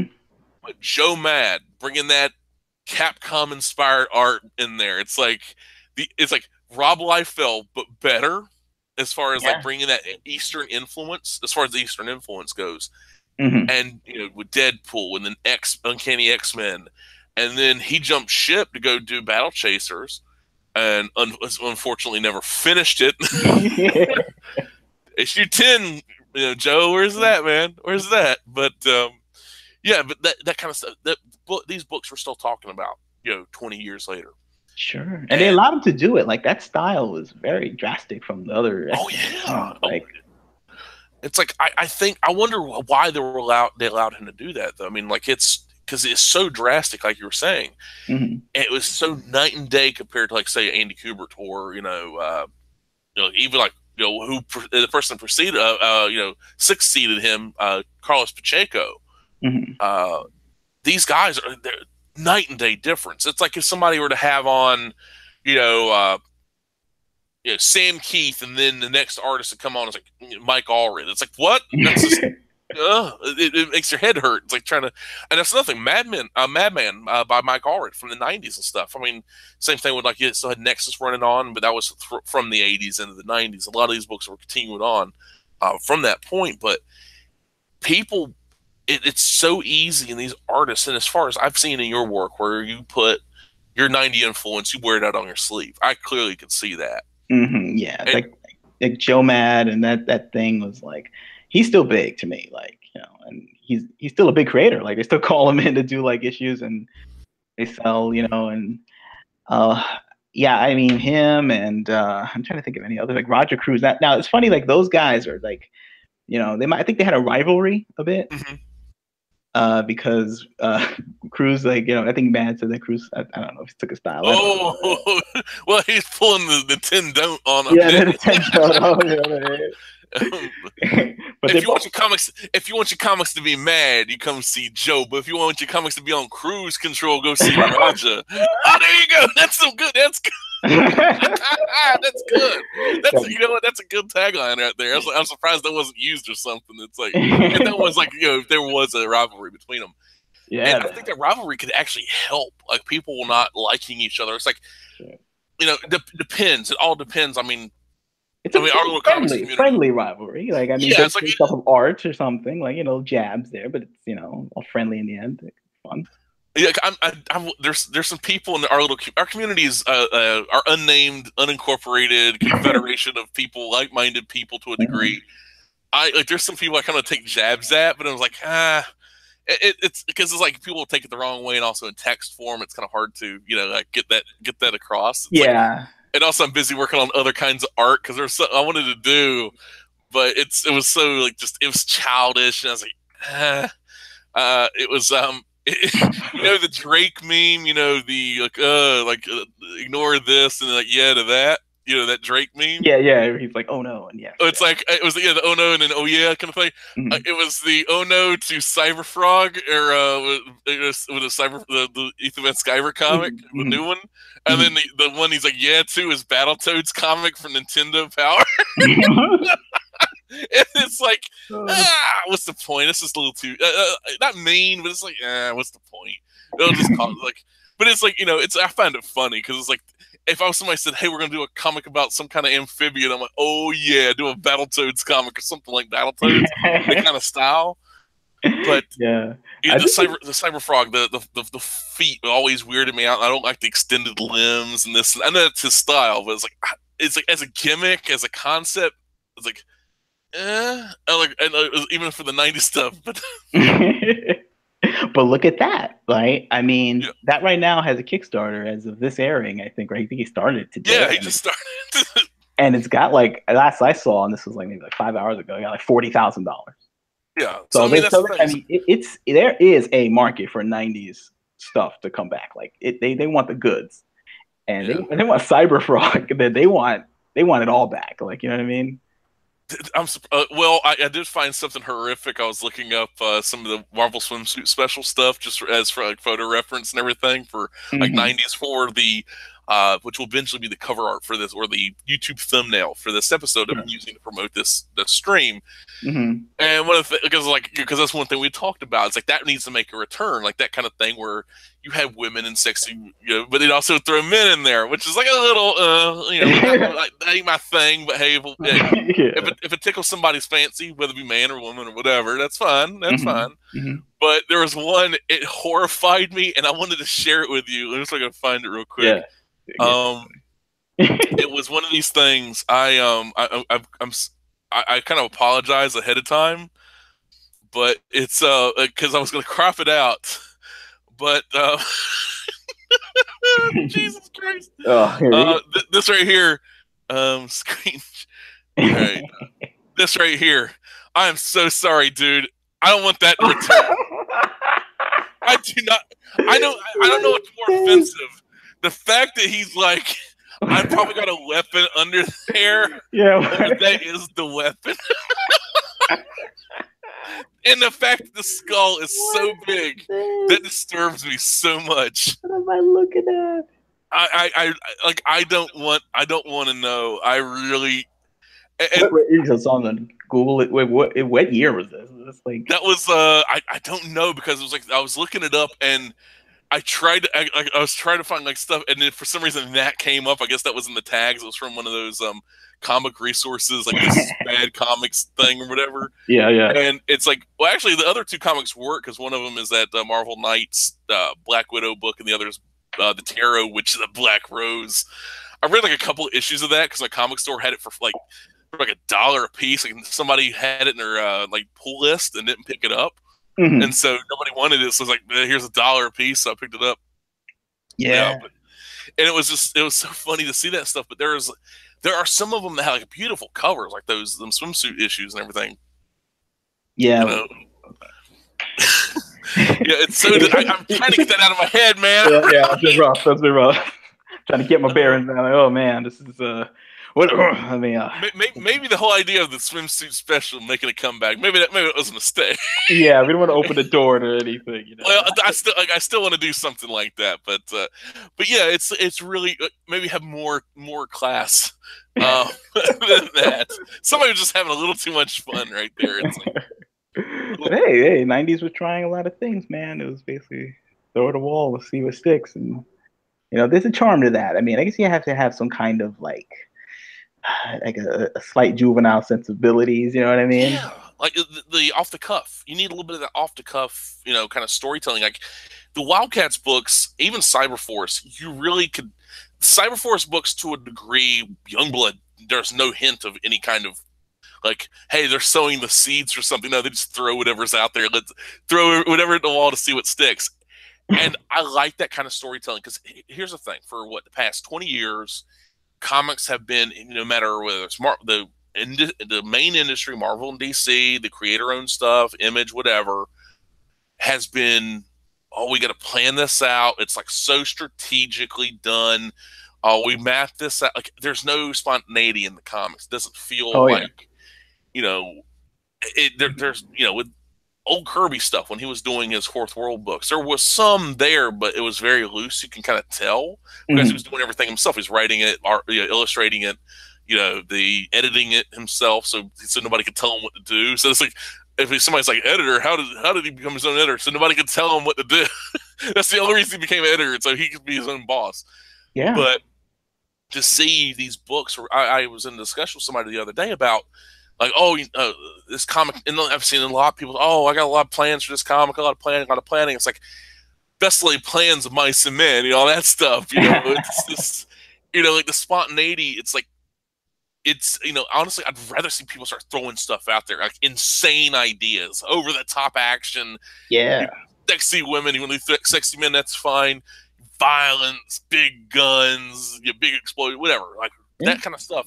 You don't need a lot of thought. It's like I'd rather see less, Oscar-worthy comic books, if you want to put it like a movie. I'd rather see less, award-winning movies and more like canon films. You know what I'm saying? It's like American Ninja. He's a ninja. This kind of stuff. Yeah, draw what you feel. You know what I mean? Exactly. Like, when's the last time a comic has made you go, "Oh yeah," like that kind of thing, like kind of like amps you up? It's like there's no moments in comics these days, really. Like those old '90s comics, like there is in oh god, what was it? Which one was it? Let's see, I have it. Oh, is it Cyberforce? It's one of them. It's either Cyberforce or it's like it, one of those oh yeah moments. There's a couple times like that. It's not necessarily the Kool-Aid Man, but it's like it may be internal, maybe not necessarily external, but like you took notice of certain stuff, like you know. Wildcats when Youngblood shows up, when they have that crossover, when the Dan Quayle. evil Dan Quayle, yes, evil Dan Quayle. Oh yeah, it's like about to get through. There's about to be a throwdown. Yeah. That right there is oh yeah moment, and it was like there was some planning, but not to that point of comics now just feel so and meh, and like that lack of action, that lack, we said earlier, urgency. You know, I mean, it's urgent time. I mean, these are dudes like drawing this stuff, man. Like, the guys were watching all the action movies while they're in their little room and they're getting hyped, and they just translate that energy to their artwork. You know what I mean? But now they're like told to draw things that maybe, I don't know, I can't really see that them relating to, like as an artist, and they're trying to be so responsible. It's like, I don't know. It's like I feel like there's a way to harness the '90s energy and just sort of scrape away some of the bad things off top. You know what I mean?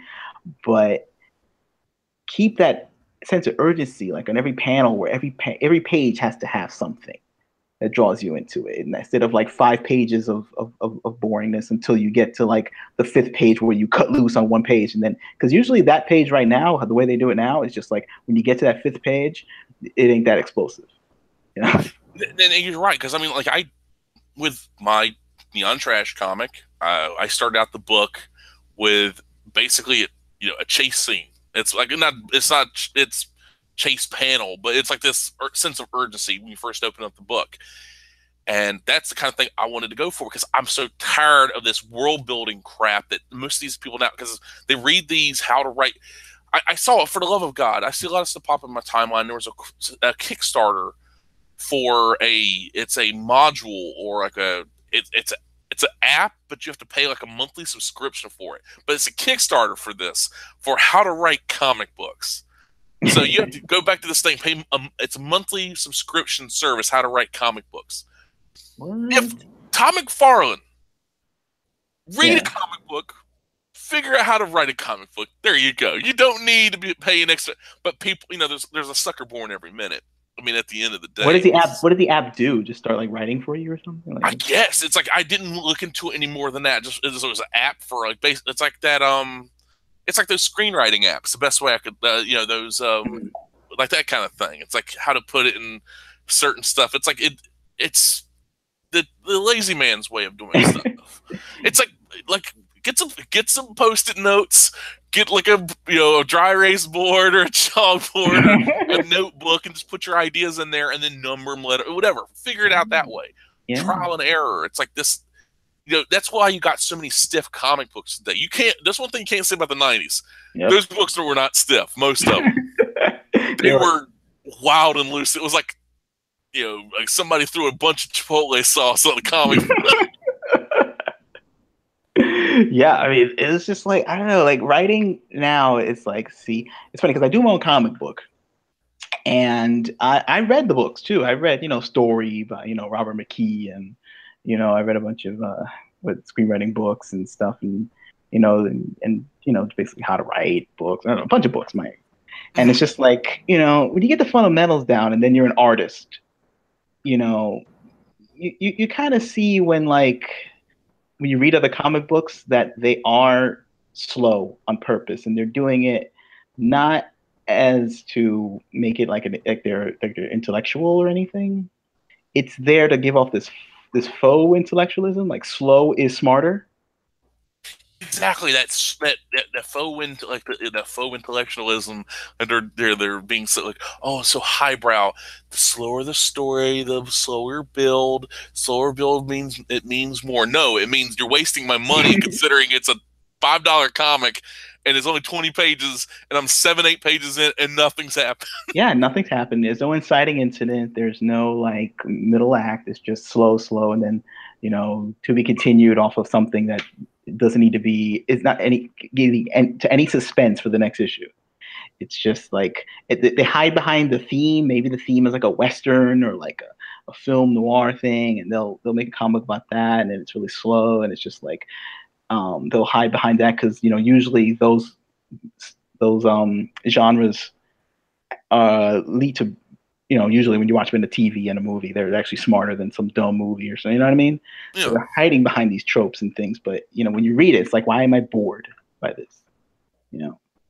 And, yeah, it's like it's also about when they're working on them stories, when they are building these stories up, whether it's from sketches. Like I've known people they'll work on a story, and I've done this previously with smaller comics, nothing like traditional sized, of course, but I'll have this one image in my head, like whether it be a splash or a panel, and I'll work backwards and forwards from that. And that's very like, that's the wrong way to do a story. It's like, that's why I'd say there's no real wrong or right way to do a story. And like you may disagree with like certain methods that people may use, but as long as it gets done, that's what matters. And that's a lot of the problem with a lot of these creators today.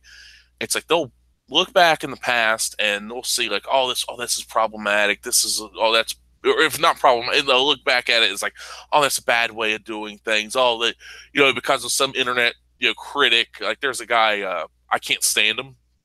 mm-hmm. I used to watch his stuff out of like it was hate watching basically. Linkara, I don't know if you've ever heard of the guy. Maybe, I don't know. He wears a pork pie hat, kind of looks like a young Tom Brevoort, like with his pork pie hat and glasses and everything. And he kind of made this Linkara dude, Lewis Lovehawk, who I think he showed me. I think he sent me a video of his, right? Yes. Oh yeah, the one where it's like kind of the expose on him. But he did a comic that's basically Green Lantern. If Green Lantern just sold furniture in like a really crappy it is one of the worst things I've ever seen, like apparently. But the guy was like, whatever. But so those who can't do mock, that kind of thing. Sure. And also those who can't do teach. And so he went after Rob Liefeld, and I kind of made his bones on that. Like, this comic is horrible. And then is he the guy that reviewed like every single like Youngblood issue? Yeah, that's the guy. Oh, okay. Yeah, I've seen that. Yeah.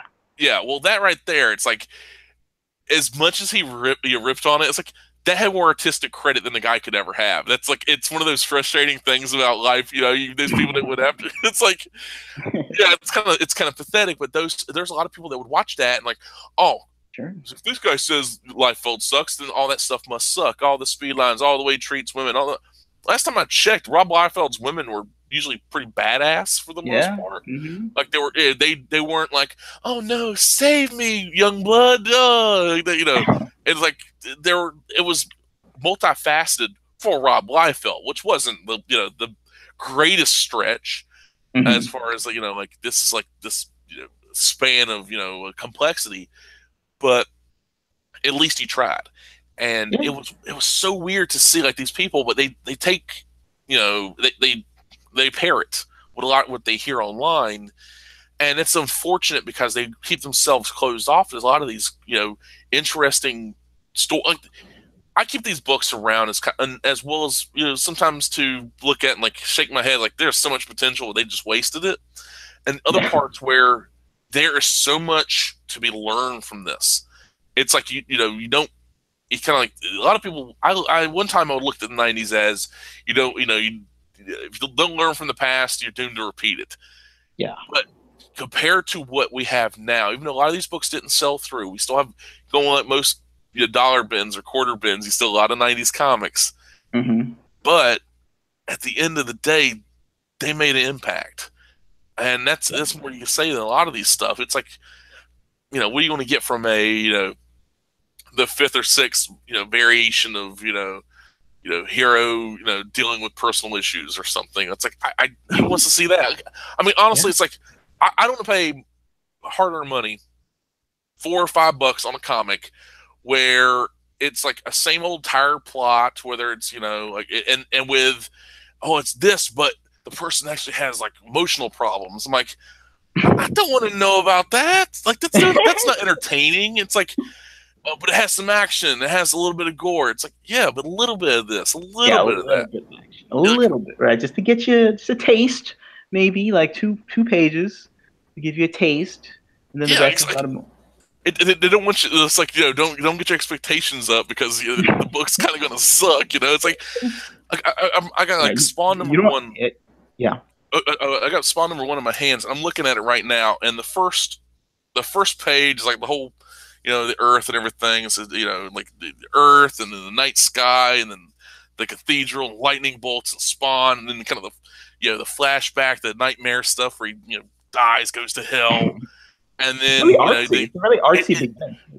you don't Really. see that. You don't. Like, they have so much focus on this world building crap, and like technically that's world building, but it's done in Yeah. such a visually intriguing way that you don't get to see in most comics.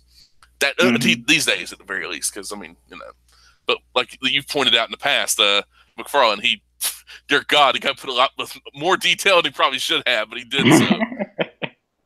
Yeah, I mean, like, it's so underrated, like what they did. I mean, even Eric Larson, Savage Dragon, that had a relentless pace, but I could, and it was a good story actually. Like, it's well told. Those first issues of Savage Dragon.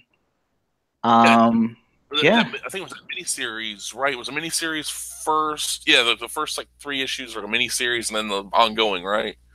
Mm-hmm. Yeah, Mm-hmm. yeah. But Yeah, and I think like they were just influenced by like I guess action movies at the time, and those were like more tightly written than they are now. They kind of all used those action movies used what they call Joe Silver. He calls it the God, I forgot the name. It's called the whammo method or something like that, where he says like every 10 minutes something has to happen. Like every 10 minutes, like so like some action has to happen, even if it's a small thing, like maybe like Merton Riggs from Lethal Weapon are in the police station, and then maybe like one guy grabs a gun and they have to go like stop him or something, and like just to keep like the people motivated. You know what I mean? yeah, keep the action going, keep the action flowing, and you can actually do character moments. You're not a slave to just the action. There's so Mm-hmm. much potential, but a lot of people think, oh, if you do action, you can't do nothing else. You say me, this is a comic. This isn't a movie where there's all this explosions and stuff going on. You can do, internal monologues. You can do thought balloons. You can do, word balloons in between panels. You can do. There's so much potential. People will look at it like you said, like they'll treat it like storyboards, but not even good storyboards. I have the Star Wars original trilogy storyboards as a hardcover collection of the original trilogy, and the storyboards are like comic book panels. The way they did it, it's like this. It doesn't look like it's still cinematic, but it's in a dynamic way.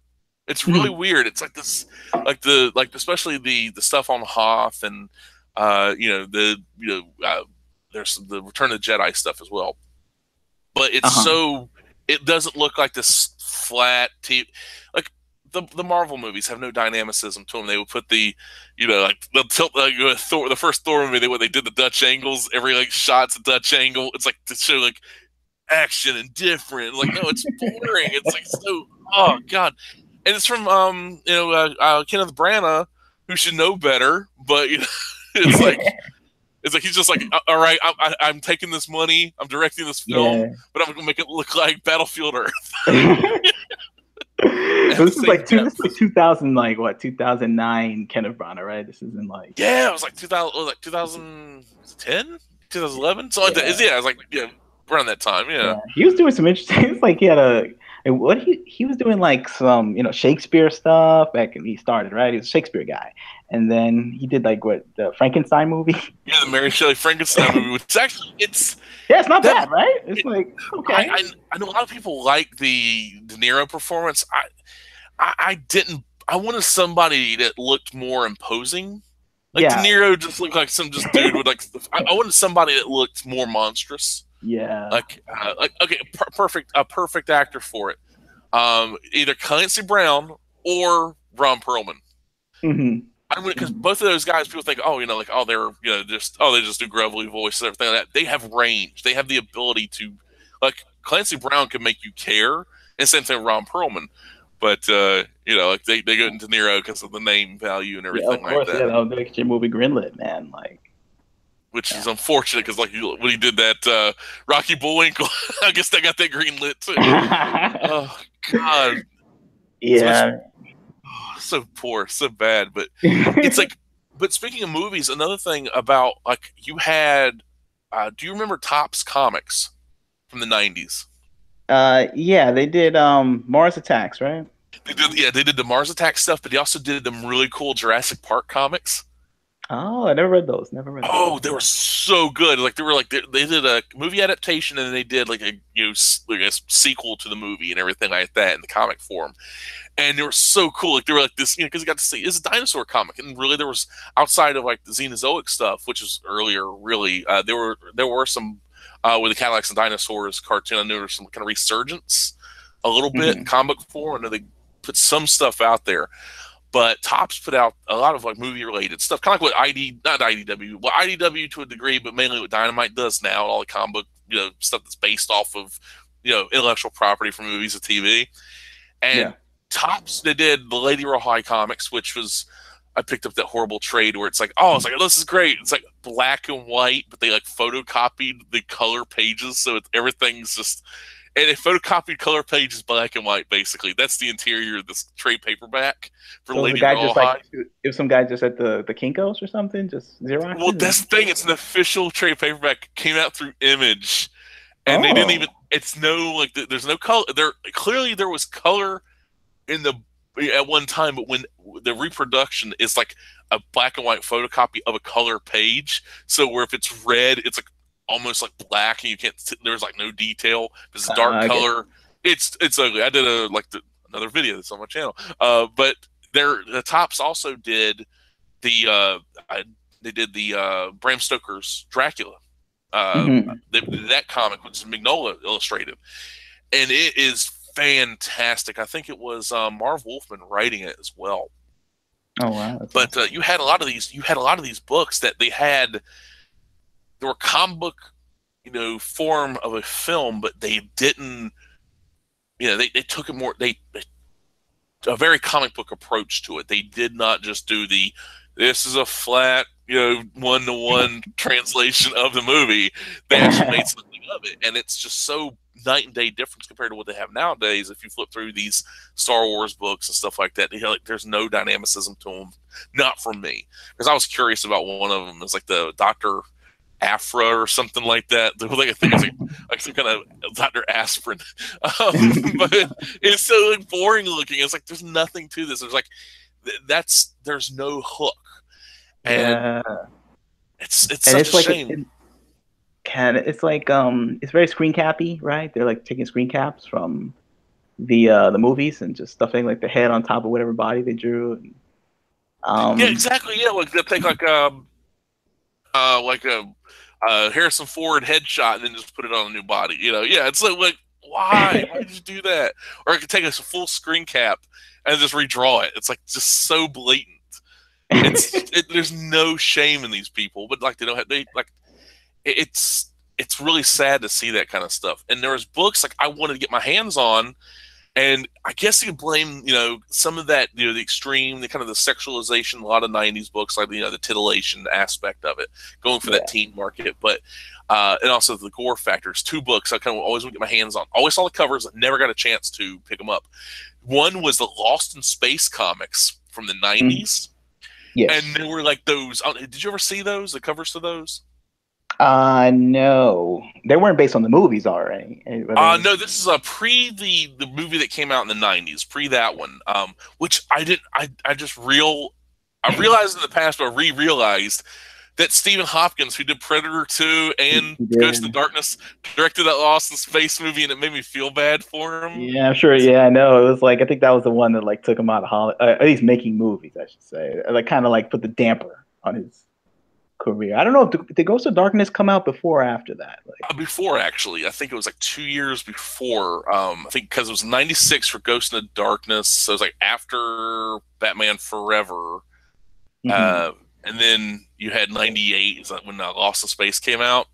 And it was like Yeah. 98 Lost in Space, 99 was Planet of the Apes. Yeah, he's It's like, yeah, and I love Stephen Hopkins, man. I mean, but I think like his career, I guess like his movies weren't that big, but he had talent. Like Predator 2, oh great, yeah, right? Predator 2. Well, Ghost in Darkness is a brilliant film. It's one of Yeah, those things like it's so good, yeah, he's and it's good. just yeah, it's like really unfortunate that that kind of stuff happens, but it does. Mhm. It's really dumb, but what can you do really? At the end of the day, it's like just what happens. But there was these Lost in Space comics. Let me see. Oh, I found two of the covers.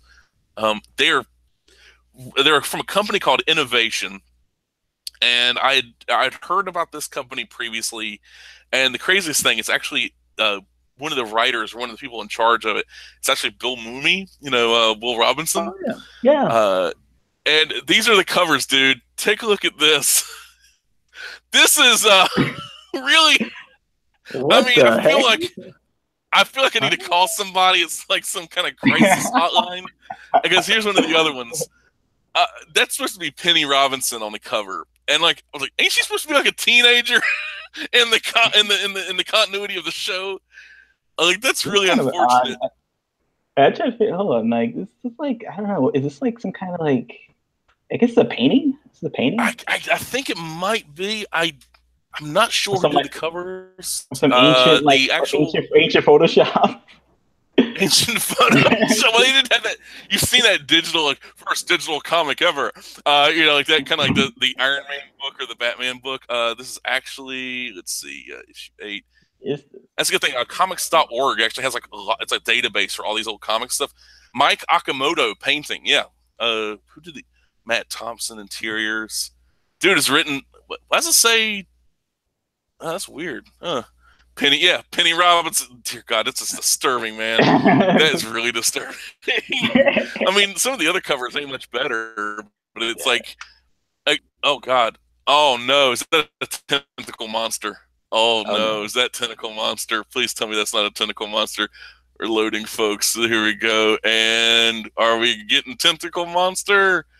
And we got tentacle monster. Oh, beautiful. Just beautiful. How to start out a first issue of a series. Robots, tentacle monsters, woman losing her top. It was, I guess she's supposed to be like 20. She's supposed to be like 17 or something, like whatever. Oh my God. Yeah, That's just weird. wrong. I feel bad. I feel really Well, that by 90 standards, even 90 standards is not very yeah, good. that's like 91. That's like 91, 92. So yeah, it's really unfortunate. Yeah. But it's Bill just so Mooney was in charge of this. Like, apparently so. It's like I guess he signed off on it, but like some of the because a lot of that comic database stuff, comics.org, yeah, and, comics.org. It's kind of weird because sometimes they have their stuff like they're pretty on the ball, but sometimes they're not. It happens, yeah. but but it's saying He had a Quantum Leap comic book too, right? Quantum Leap. oh God, there's a Quantum Leap comic where he's like on the cover from the same people, if I'm not mistaken, Innovation, where Sam Beckett's reading a freaking porno mag. I mean, dear God. Yeah, It's really weird, man. I think it's probably about the same painter too, because it looks like the same kind of style. so. But yeah, it's so weird, man. It's so strange. But it's like, but 90's, like, I mean, that stuff like that stuck with me. There was one for the John Carpenter's. Well, it's not the John Carpenter's thing, but it's the Thing from Another World. Mm-hmm. And the covers for that were so like there's one in particular. It is like a dude like like an aircraft pilot, but with like the head stalk and everything like that. It's like this kind of extended alien neck and everything. It's this it's so weird looking. But you get this you get books like that. You don't have these covers that stand out really today. And the Yeah. 90's had those covers all the time. I mean, granted, there were some of them that had the hollow foil and the and the die cut covers and fold out this and that, but yeah, they took effort. At least they made effort on these covers. And now, like, Yeah. everything's just so bland and generic and Yeah, everything's safe. just bland or everything's like a portfolio piece that looks like it didn't have to even represent what was happening in the book, or they do this thing now where it's like it looks more like a I gotta explain it like a thriller, a novel to like a Dean Koontz novel or something. You know what I mean? Where Yeah, it it's looks like like, some kind of bland trade paperback, like when they do the mass market paperback covers and everything. yeah, it's like a haunted You know, house and like pure shadow and the name, or like I don't know, like some shadowy figure in the back and it's all silhouette and it's just like trees that are in shadow and then like a name called like, I don't know what the name of the title of the book would be called, like, the wild, the wilderness, or wilderness or something ethereal sounding, and then it's just something like bland. the echoes and the wilderness or something, and it's just like some shadowy house in the background, and that's the cover of the book. And then it's like, what is this book about? Like, who's the main characters of this book? Like, that's what they do now because they're trying to look more like sophisticated. Like, it's a mystery, and it doesn't have to look like a comic book, the wham pow, and it's like, what is this? It's like every book's trying to It's like out intellectualize itself, and it ends up looking more dumb. Like, it's just so weird to see these covers. Like even when they try to do the kind of the throwback, that '90s look, you know, it's just so weird to see that because they don't do it in the right way. It's like this kind of, you know, I talked about it in the previous stream with that Jawbreakers book. That cover very Liefeld like, but it's not even proper Liefeld. It doesn't have no to it. And look at the Liefeld, like old Liefeld covers. It's like this. Even when it's like, Rob, what the fuck? That's Wolverine. You just put an extra thing on his mask and change the color. That's it. Come on, what the fuck, Rob? yeah. There's no shame, but at least it had like that to it. Even if they were just standing still, it's kind of, it's like that kind of '90s. Right. Larry wants no shame. Okay, he wants straight up dose. Exactly. The raw dose. You know what? In this world, shame is overrated. How about that? Yeah, yeah. It's like right now we're living in a time where it's like some nerd who needs to like go out to Vegas for like a weekend just to have an experience. They've been in the house for like years of his life. He needs to get out there, and that's what it is now. It's like they're not bringing, like, they'll do like a '90s pastiche or something, but it's not. You still see the shame in it, right? Like he's toned down. He's toning down unnecessarily, right? Yeah, it's like they're concerned what somebody might think of it, and it's just which might be a thing where it's just because of the times we're living in now, where they're not at their full power yet. You know what I mean? Because back then all the books were like that. So steel sharpened steel. So there was like zero shame, or so maybe it's like some kind of we're rising out of the, I don't know, the shame pile. I don't know. Trying to learn what the '90s was back. It's like, remember Jim, like, Star Trek, The Wrath, was it where he died, right? Spock died. It's like, he's like, remember, and he has to sort of remember what the hell he was, right? When McCoy is carrying Spock's Katra, and Right. he has to go to Genesis. Yeah. Go to Genesis and get his body, and then go to Vulcan and reunite his body and spirit. They get to steal the Enterprise. They blow up the Enterprise. They pop that mememory back in him at the end of Search for Spock, and he's like, Jim, right? Your name is Jim. That kind of thing. It's great. I mean, Search for Spock, I used to not love it as much. Yeah. And then, it grew on me. But stuff like that, like, you had Star Trek comics back in the day, good ones. You actually had pretty good ones, like solid. They're like, some of them did adapt some episodes from the comics, but not necessarily from the movies, the TV shows into the comics. But a lot of them were just standalone. They kind of like had their own things going on. They had Deep Space Nine comic. They had, your Star Trek with, Academy, the Fleet Academy and everything like that. Mm-hmm. Those were fun. They were, like, a lot of them were written by Peter David. Yeah, those were great too. He did a lot of the like Star Treks in like the Voyage Home. He did up until like, when did Undiscovered Country come out? Undiscovered Country came out in 91. Yeah, so he was still doing stuff in that era, right? Like he was drawing the older Star Trek people. Yeah, it's like you had those. Well, Peter David was writing. I think a lot of the covers were. Who were they by? But yeah, they had that kind of. They had the older actors and everything. Even though you had Next Generation on the air. Yeah, it was like getting ready to go off the air. But they were already on the air for like 5 years at the time. But it's just kind of funny to see that stuff happen. It's like these, It like, was well done though. Like the yeah, it was drawing well was well done. done. Yeah, it's It's like like a guy a named lot of these. Gordon Purcell, right? Yes, that sounds like it works right there. Hmm. But you had, I mean, like here's that cover I was telling you about real quick. It's that's another thing. Like these covers, like dear God, I mean they were so interesting. This thing stuck with me for years. I mean, like, good God, like how could that not? It's like, Yeah, you're gonna all see right, that. Yeah, the comic store. You're walking by that, you're gonna see it, man. yeah, it's like, I'm kind of scared of this, but I kind of want to pick it up, but I never got a chance. It's only one of those things. That was the Dark Horse one. They did. I think there's a couple other people that did some of the Thing comics, but not necessarily John Carpenter's Thing, but close enough to it. Clearly, that's John Carpenter's The Thing. But I was looking at some of these Liefeld covers, and it's like, even, I mean, okay, these are just people just standing around. I mean, there's no, and that's Rob Liefeld and Stephen Platt, but Yeah. it's just they're standing there, and it's just, dear God, it's like there's no shame. It's like, Yeah. yeah, oh yeah, it's like I'm War Child, brother. Don't film me while I'm cuckolding your wife. Yeah, it's like, I mean, dear Look at this dude. God. He's got bows and arrows. He's got the leg pouches. He's got waist pouches. He's got like some kind of like machete behind him, and he's got some like a chain belt of bullets on the side. I think that's a rocket launcher. I mean, it's Is like, it? That is like a bayonet or something. What is that? He's got a face mask, but the face isn't covered.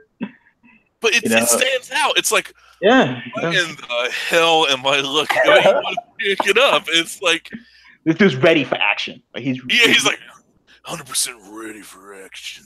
War Child, like maximum press. It's like the dude is, he's full of testosterone. It's like, the life I was Joe on this. It was like he was drinking Mountain Dew. It's like, even when he had stuff like this, his feet are bigger than his torso. What the hell? It's like Cable's worried about being knocked down, so he's got these like land flippers. Oh my God. This is when his stuff was going off the rails, man. Yeah, that was like, like, at that point, this stuff, when people mock this, they rightfully mock it. Because at that point, it was, I think sometimes it's like, some of these creators, when they do stuff like this, that they're just doing it to piss people off. Mm-hmm. It's like, it's the only thing that makes sense to me. Because it's like, how could you look at that and say, yeah, that's enough pouches. It's like, his entire body is one giant pouch. It's like, yeah, it's like, I'm trying to think what he's gonna get yelled at for this. He doesn't care, probably. Yeah, it's like, I mean, I know at that point, I mean, but here's the thing. At this era, Marvel was going through bankruptcy. They were doing everything they could to keep their stuff afloat and relevant. And it's like throwing millions of dollars at the guys who left your company just a few years earlier. That's a bright idea. But it's like, so like, I mean, stuff like this. I mean, like that, the New Mutants covers and everything with Deadpool. Oh, yeah, I like that one.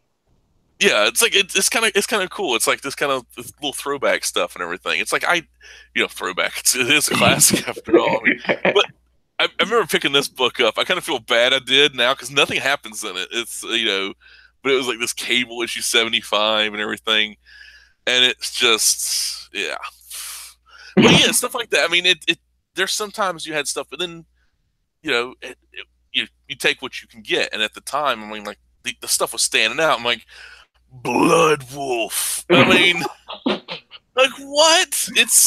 Why does he have to make a new #1 all the time? Why can't he just? I know, right? Well, Marvel does the same thing now. They just took a page out of Rob's book, right? Yeah, right, and variant covers and all this. They're taking all basically the '90s stuff they claim to hate, like, and doing it, except with like less dynamic art. I couldn't know what he's saying on this cover. It's like, what is he saying? Jim Lee's He Stands Kid, right? Oh man!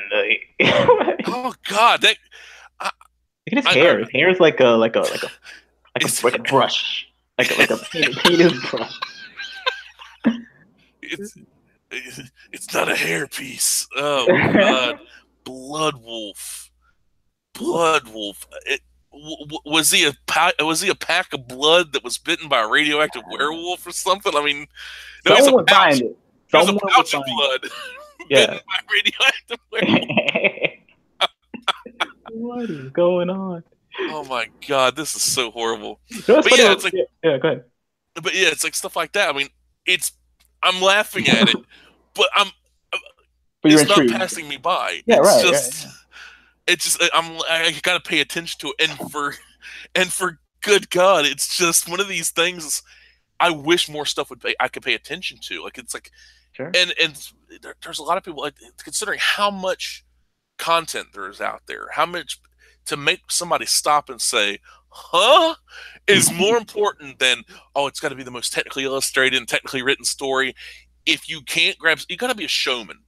And Yeah. I think you agree with me on this. All the Image guys for pretty much for nearly all the Image guys, Todd was a showman, Rob was a showman, Jim not so much.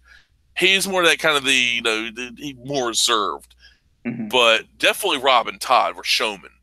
Yeah. You have to have that showman aspect. And it's like I see you coming out of your in a way. You're busy to the grindstone, but you have that little bit of showman in yourself. And I think that people need that. You need to be like, yes, this is the stuff I make. I love what I make. Don't you love what I make? Here's what I make. Sexy women on motorcycles that drive through post-apocalyptic wastelands. Right. Whatever. Tell your tale. Get people interested. Because if you're not interested, how do you expect some stranger to be? Yeah. And if it looks like you're bored drawing it or drawing a boring thing, like why would I be motivated to do that? And I'm thinking about this, Larry. Like, is it because they've kind of moved away from that demo of like that mailed like 12 to like 25-year demo and stuff like that actually like gravitate to this stuff and like they just abandon them to video games? Because I hear that a lot in like the CBRs and the articles and stuff, but they're like, oh, that demo just went to video games and never coming back. What doesn't help none? You're charging $5 a comic, Yeah, exactly. And like when they come in the store, they look at this stuff and it's like, I don't know, something like a mausoleum. It's just like, I don't want to read it. like I've seen more lively funeral homes than comic book stores. It's like, that's true though. I mean, I've not been into every comic book store ever, of course, but I've been into enough of them, especially in the past, say, 10 years, where they just don't feel like the person behind the counter is usually miserable to work there. Everything's covered in dust. It's a miserable place to be. It feels like being in a basement. You might see a couple of posters on the wall, some like crappy things hanging from the ceiling. Yeah. And a lot of them, if they're big enough, they have the space for like, Magic the Gathering or, tabletop games and other stuff like that. And that's how they make their money. And it's like the comic books are just ancillary. Really unfortunate. And I understand that's like probably going to be the future where we're going to have meeting places that happen to have comic books. Not comic book stores, but like, hey, it's the place where they play Magic the Gathering. Oh, yeah, by the way, they have comic books. And like when I'm in comic books, they have like a spinner rack and like one of them is like the magazine rack, like they have it like a convenience store.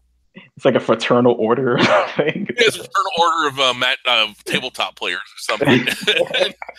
And it's really sad, but I think that's eventually how it's going to go, because all these people that, like, oh, I want good comics, I want this and that, but really they're not doing anything about that. They're just, it's talk, but no action. And it's like, because a lot of these stuff is like direct sales. Image back in the day, they were getting their stuff in stores when it was coming out, when it wasn't being delayed for artistic reasons and everything. But yeah, it's so like to get their books out there and not just be, like, oh, here's the book, whatever. It's just, hey, there's my book coming out. If like there's people that are like, oh, I'll do a store signing. I'll call your store. I'll sign some books. I'll send them. I'll FedEx them 2-day or whatever to you. And there's people that'll do that because you can get that done. And it's like, and do like a raffle or something. Get people interested in your product. I think that's what Scott Snyder was doing for his upcoming Justice League book. Even though that's a corporate guy, that's a corporate book. But that stuff, like they used to do that stuff. Image guys they used to do a lot in person. I mean, there's that video where Life is a part of that Image Revolution documentary, where Rob Liefeld they built the freaking Youngblood Jet, and they had a guy dressed up as Badrock in Chapel. I felt Yeah. so bad for those people, though. It's like, who am I supposed to be?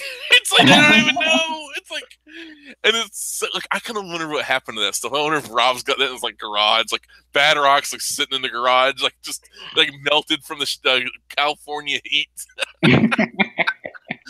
Oh God, it's and he like his arms had no movement to him. Yeah, yeah. It's like stunts. Like, you know, is your comic exciting enough to even, bother people with? You know what I mean? Like, because right now it's like everyone's. It looks like it's. I don't know. They're trying not to excite you, and the '90s they were always trying to excite you, maybe too much, but it showed like they were passionate about it, and the passion translates to the buyer, and it's like, okay, he's it looks like he's having fun drawing this. I have fun reading this. But now it's like I remember like in 2000s they were talking about how I read an article saying and like Marvel like they saw like the wild panels of the 90s, like they would break the panels in weird ways, and they were making a conscious decision to not do that anymore. They were like saying we has to be in a grid. You can't break borders. We want to make this readable because they felt like new people couldn't read it. So, and that might be an issue, like they go overboard, but I feel like now they just like threw the baby with the bathwater, and now that's why everything looks so staticky and stuff. For real, I mean that they do that stuff now where it's so the ramifications of the choices in the '90s where they're like, okay, we're not going to be like what Image is doing and everything. We're going to be, like kind of plain Jane and everything like that. Mm-hmm. And even though when people like you had your Joe Mads and everything, you had these people doing their thing, Yes. which is great. But I think they were restricted. They had their they couldn't do certain things. I mean, you look at Joe Mad's work in X-Men and even Deadpool. Not Deadpool. I was mistaken earlier. It wasn't Deadpool because that was Ed McGuinness. I get them confused sometimes because Ed McGuinness and Joe Mad have a similar kind of that everything's a little bit exaggerated, bigger, kind of a bulked up look. Right. But with Joe Mad, going from X-Men to Battle Chasers, night and day difference as far as like the energy and everything. And he put a lot of effort in Battle Chasers. Unfortunately, he never finished it. I know they eventually came out with the game, and he was doing it with Darksiders games as well. He got into like game design. Yeah, he's big into games. But it's just, I wish you'd finish the fight. Like don't just leave us hanging, bro. Yeah, exactly. That was the cliffhanger line, and I felt like that was to be like Image 2.0, right? I mean, in terms of the caliber of yeah, the cliffhanger stuff. Yeah, it was this, which I mean, out of all the books, the only one that ever, I think, Crimson, I tried getting into. I never read an issue when it came out. I picked up the hardcover, the first I think it's like 12 issues or something in the hardcover form. They didn't in the hardcover form. The first couple issues are, I guess, from the photo negatives, and the rest of the issues are from like scans, like high quality scans, but still scans of the original comics, which I guess they lost the photo negatives, and so it looks really weird. They don't even include the covers. So no covers, no bonus material, no nothing. This came out from Boom of all studios, so they should know better. So no covers, no nothing, and it was just like this slapdash put together hardcover. I'm like, I paid this much money for this, but Danger Girl, when the IDW put out the complete collection of Danger Girl, all of the J. Scott Campbell stuff, because that's like he only did like one story really. I mean, he did that, but he did everything. He finished it. And it was great. I love Danger Girl. I mean, even though they made a horrible video game for the PS1, it's such a bad game. He was big into that game too. I remember he took time out to draw the storyboards for that, and it was like, dude, get a ringer to do it for you. It was like kind of pointless because it was so bad. It was like, hey, you want an even clunkier version of Tomb Raider? It's like the Tomb Raider knockoff that's even like slower and. I mean, I love Tomb Raider, but you play it now, it's so just like it's like moving a tank. Yeah. It's like it seemed like so like oh my god, it was so actiony. Like no, it's like the time has not been kind to Tomb Raider. Exactly. Like even back then, it wasn't that like tight in terms of controls. I could tell like there were problems with it, but it was still like 3D and great. Like. Yeah, exactly. You had like you did have effort. You see, effort was taken into it, but it just wasn't. It didn't pay off. And there's a lot of that stuff that happens, but you don't have. I mean, like Valiant's still putting out books now. I mean, they had to come. They went away, but then they came back. But now you have quality comics coming out of there. But back then you had these Murderers Row creators. You had Bob Layton, Barry Windsor Smith. You had books coming out from Malibu. You had Nightman and Ultra Force. Ultra Force had their own action figures and cartoons. Mm-hmm. It's like hey, kid friendly version of the Xenomorph. It's like, hey, the Xenomorph and the Terminator. You combine the two, and you got whatever that character's name was. But yeah. And like the Nightman TV show, which is now on the first season's on Amazon Prime, and I've been watching the hell out of that. It's like that opening theme is the greatest thing ever. It's like I love that. It's like so good. Yeah, you were saying that he was straight up killing people, right? Like throwing them off. God, he was like he upright murdering people, and then he murders David Hasselhoff. There's the first episode. The first 2 episodes are basically the pilot, the world premiere. It was like a 2-parter. They just like aired back to back back in the day, apparently. Well, the main bad guy, you don't really, he's mentioned slightly, but don't even say a name, don't even call him anything by name. But the second part of the world premiere, the guy turns around and it's David Hasselhoff. And so Nightman throws him to his death to the cliffs below. It's like, life's a hassle. And I'm like, oh no, don't do that. No, that's bad. That's really bad. But he gets a neutron gun. Neutron like affects, organic molecules of plants, animals, stuff like that. Right. And he's like, vaporizing people. They pose no threat now. They did pose a threat earlier, but they pose no threat now. He's just turning them into dust. Sorry, goo. He's liquefying them and turning them like smoldering piles. It's just the guy has no mercy. It's like, who knew jazz players? Like he's supposed to be like the jazz guy, so you think about smoke a little pot, be mellow. He's San Francisco. He's clearly getting laid all the time. The guy's got no tension. But he's like just murdering people up. We're like, God, no mercy, man. But it's like, I wonder if the comics are like that, but it's hard to, them books are hard to come by. Not because like they're super expensive, but because they didn't print that many back in the day, but they look solid. I mean, those, like he had Terry Dodson doing a lot of artwork on those. And I forgot the artist on, they won't Jay Lee, but stuff like that. I mean, you had these, a lot of those Malibu books are just hard to come by. They just don't. I mean, maybe there's zero interest in them. I don't know, but they looked interesting. At very least, the covers did. Manta was her name. It's like their version of like the Phantom Lady. There's like an issue where, I think there's an issue where she gets pregnant. So it's like superhero pregnant. Oh, we've never seen this before. It's like Marvel's doing their thing, but. You had so much variety in the 90s, but a lot of people just focus on the image look. Yeah. And it's unfortunate to see that because you had, I think the King Hell Heroica stuff was back then. That was Rick Veitch. Rick Veitch worked with Alan Moore. Yes. On a lot of books, and he did books, Brat Pack and Max Immortal and The One. And the dude's like, as weird as Alan Moore is, Rick Veitch got weirder. I mean, his stuff got really strange. Yeah, Brat Pack is weird. Brat Pack, yeah.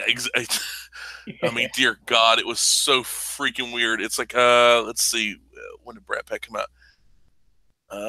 Brat Pack 90 to 91, so that's a 90s comic. So there you go.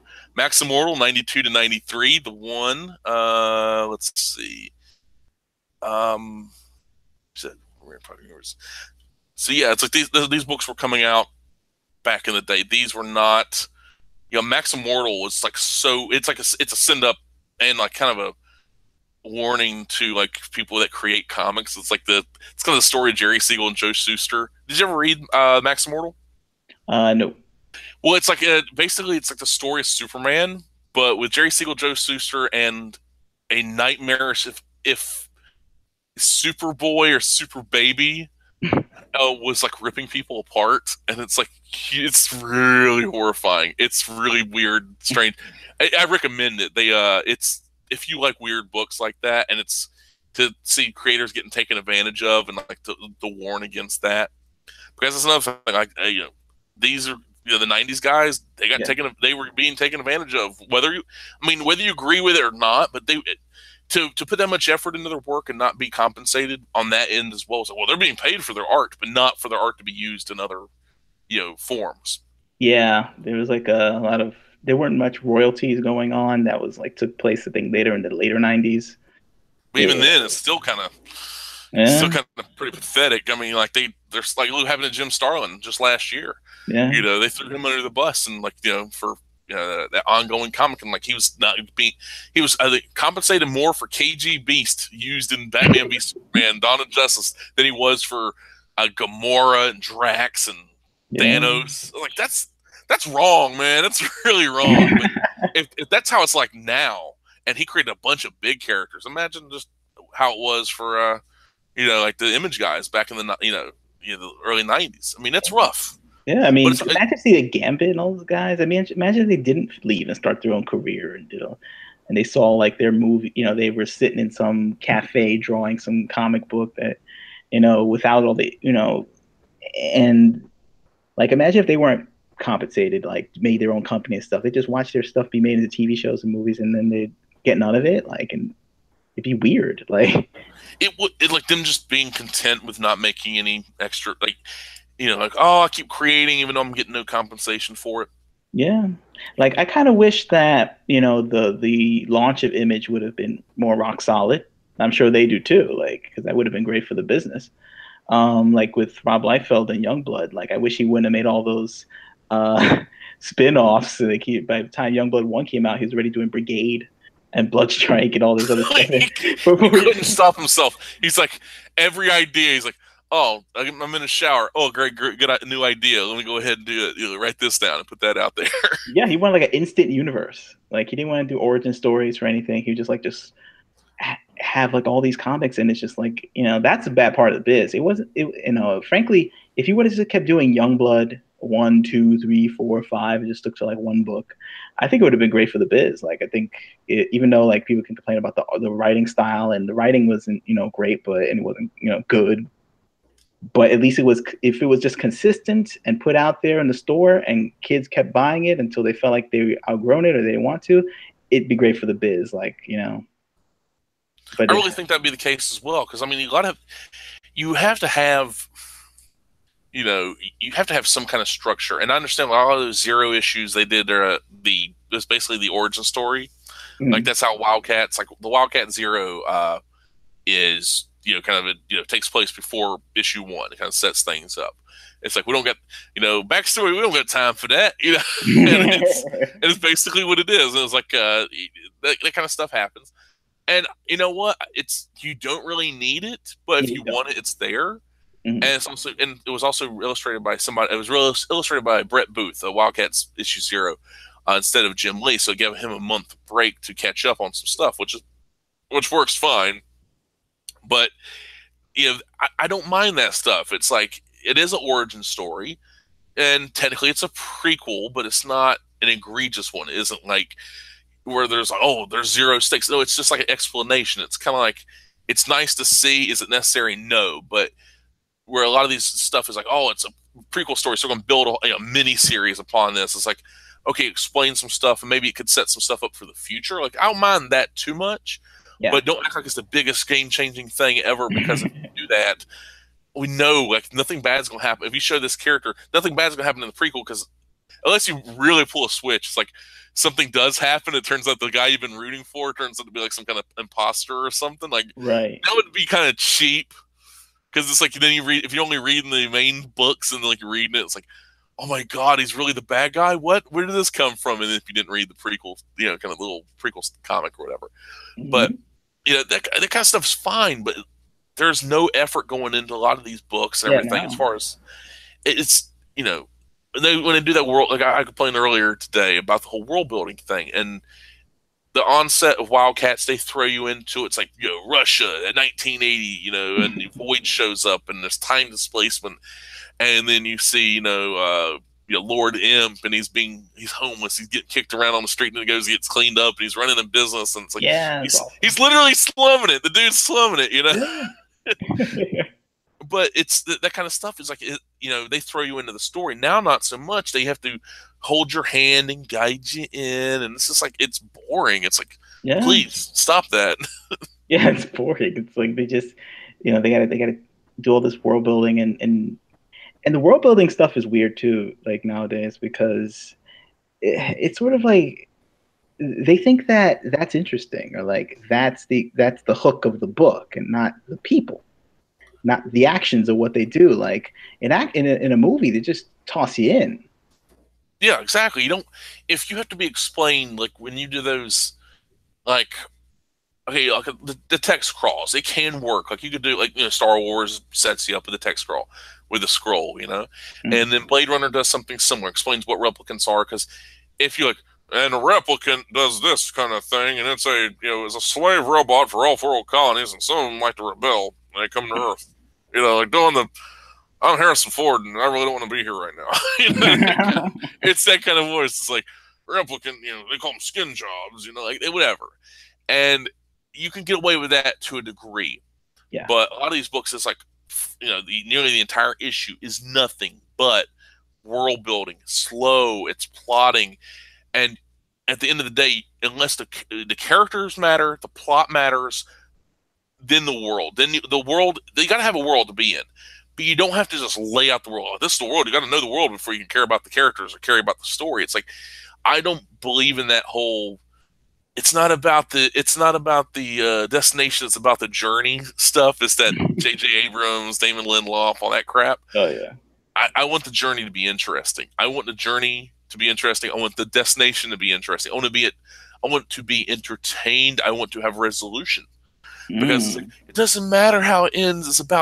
It's like for some people they want Apocalypse Now like to never end, like just keep going upriver.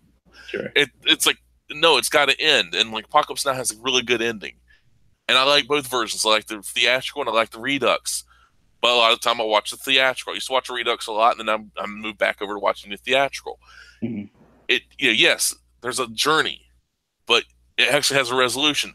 Willard could actually become the next Kurtz. He could lead the Montagnard army. He's as mad as Kurtz. Kurtz is testing him to see what kind of metal he's made of. Kill me, make my suffering end, and you can control these people. And Willard throws the weapon down. He chooses, to not lead these people. Leaves these people lost and alone and isolated and all this stuff. But there's actually resolution to it. And it's not as clear as like some movies would do. But at least it's something, But because you don't have time. I mean, you might get canceled, right? I mean, even faster than before. Like even the '90s, they give you more leeway because business was good. Now, it's so weird. Like, I mean, what books to you are like your touchstones as far as the '90s books go? Like, I mean, the stuff I was reading back then. Let's see. I was reading Preacher. I was all on that. I was a big Garth Ennis guy. I was reading X-Men. Even through Age of Apocalypse, I was reading Batman, like all the Batman, like the Nightfall and Robin. I was big into that. That's great. Chuck Dixon, that guy. Oh yeah, man, the Robin stuff. Anything really about Chuck Dixon in the '90s? Like I mean, everything from Robin all the way up to when he was doing Nightwing, like Nightwing with Scott McDaniel. Like holy. My friend Antonio, I do a podcast with me at King Frequency. He hates Scott McDaniel's work, and I was like, I don't get that. It's like I don't really like, and he's trying to explain it to me. I don't get it. It's like hearing wah wah wah wah wah wah. It's like Scott McDaniel and Chuck Dixon just killed it. Like I was more interested in reading Nightwing than I was reading Batman at the time. It's like that's how good that stuff was. Like I've treasured that stuff. Yeah, and he world builded Bloodhaven.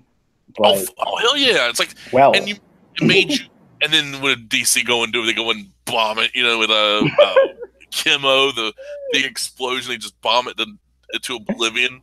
Yeah, it shows how much they love it. Yeah, but that dude had like a command of the Bat family. Like Tim Drake, all the minis were pretty good. Like the Robin stuff, where he went to. Where'd he go? He went to to learn on his own. Batman sent him away to go be be a true warrior, and he got into adventure. He fought this blind guy. Was it Nanda Parbat? Did they send him to? I think it might have been Nanda Parbat. Yeah. Which is like where they, all the training stuff. Everybody goes to go train. You go to Nanda Parbat. Yeah, that was great. He created a lot of characters, man. Like Bane, yeah, he did. Spoiler, and though I never care for spoiler. I really did not like her. It's like I understand what he was going for. It's like I just didn't like her. It's like it's like, oh, I know she makes mistakes. It felt too Marvel at DC book. It's like that was my biggest complaint. It didn't feel like it fit in that world. Like she didn't fit in that world. Yeah, But but that's another thing too. Characters, like a lot of the characters that are now in movies came from the '90s. oh, Bane. Like the worst thing about it, nobody gets Bane right. Nobody has gotten Bane right Yeah, at yeah. all. The comic version, this dude's like he's a mentally traumatized child who was punished because of his father's actions, raised in a prison, befriended by Trog, Zombie, and Bird. Uh, Mhm. his had to be even though he became a physical monster before the Venom, afraid of bats, gets over his fear of bats by going to Gotham and breaking the bat. It's just I loved it, and then they tell him the story after he breaks the bat. He's like, I rule Gotham now, but my life means nothing. I have nothing. Like that was it's like my one goal in life. I accomplished it. Now I got nothing. And that's when Azrael shows up as Asbat and takes John Paul Valley, and then he goes buck wild, and then Bruce is going to come back and take down John Paul Valley and all that. So that works. That worked really well there, and it was this.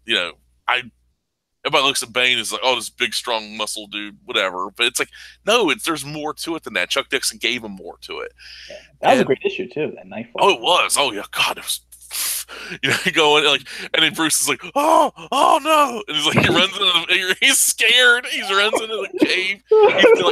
He's been up for like a month. He did barely any sleep for a month, gathering all the villains.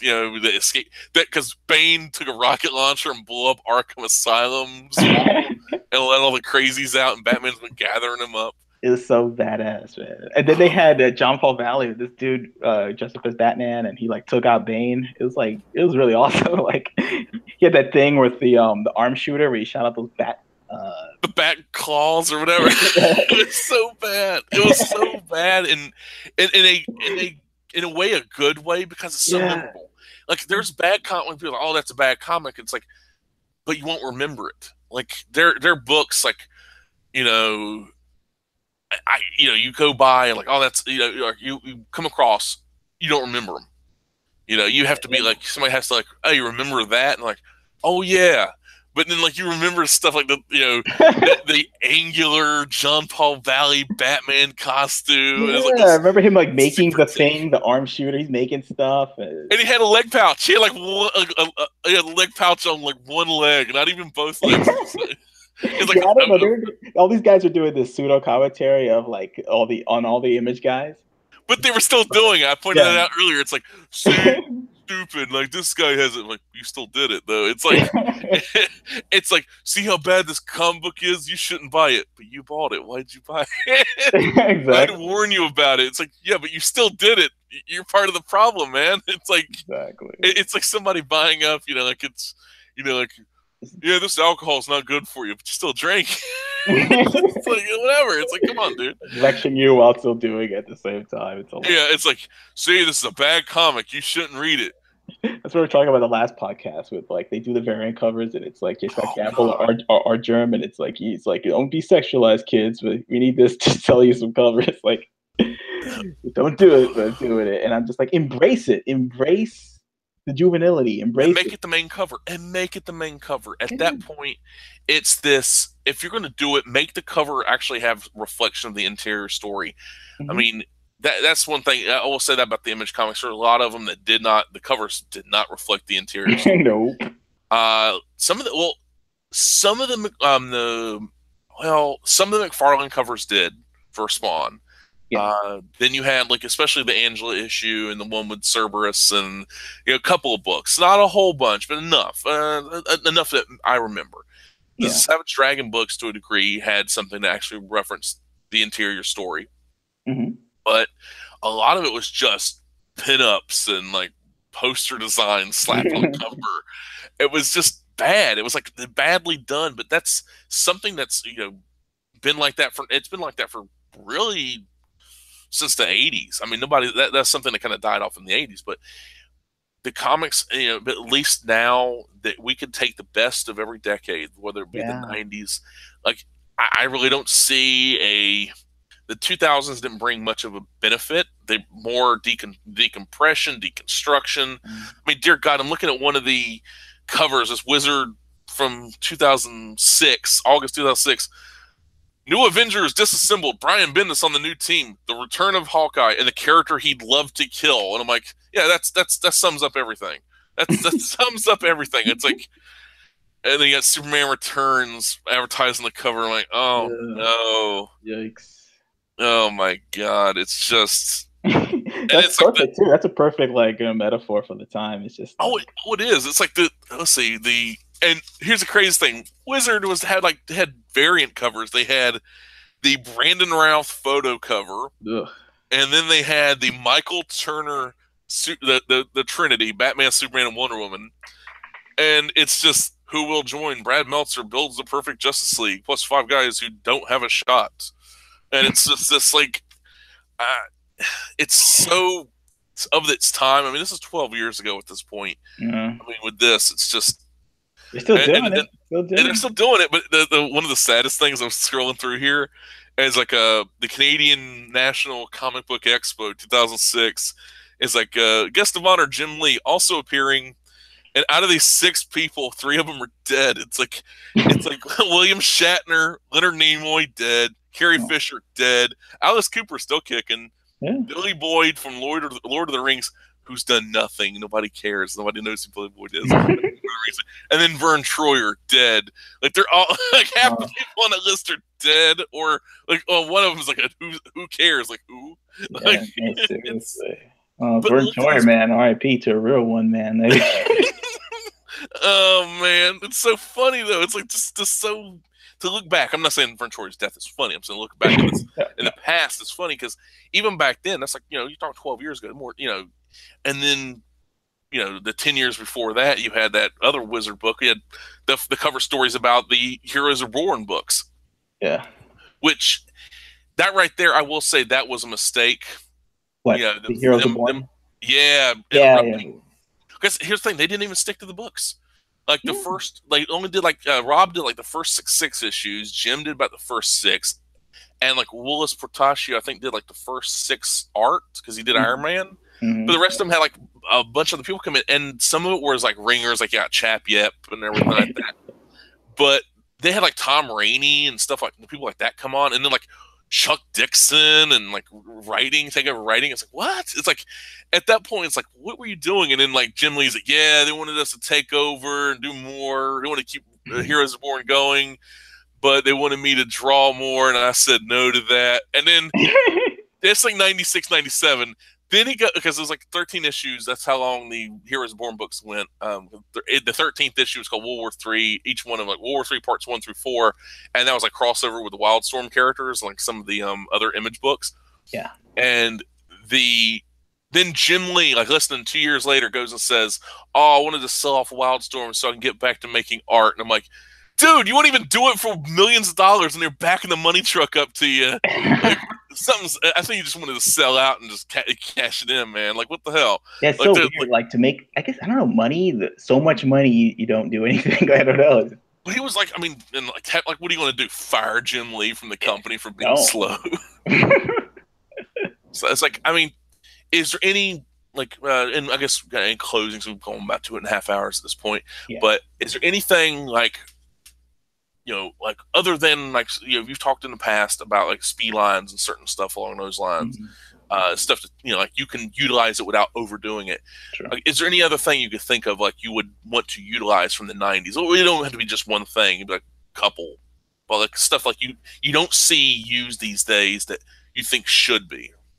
Okay, let me think. Well, definitely speed lines, definitely more foreshortening, and like when like hands are coming out of the panels and stuff, and because we've lost that, like just in your face stuff, double page spreads, and a lot of reasons why they got rid of the double page spread is because of digital comics. They don't want people like switching their phone on the turning it sideways or anything like that. They want it like all you can swipe it on your phone in a vertical way. And I'm just like, but that's just lame, And I'm trying to think of anything else. Just like, Oh, gritted down, gritted teeth.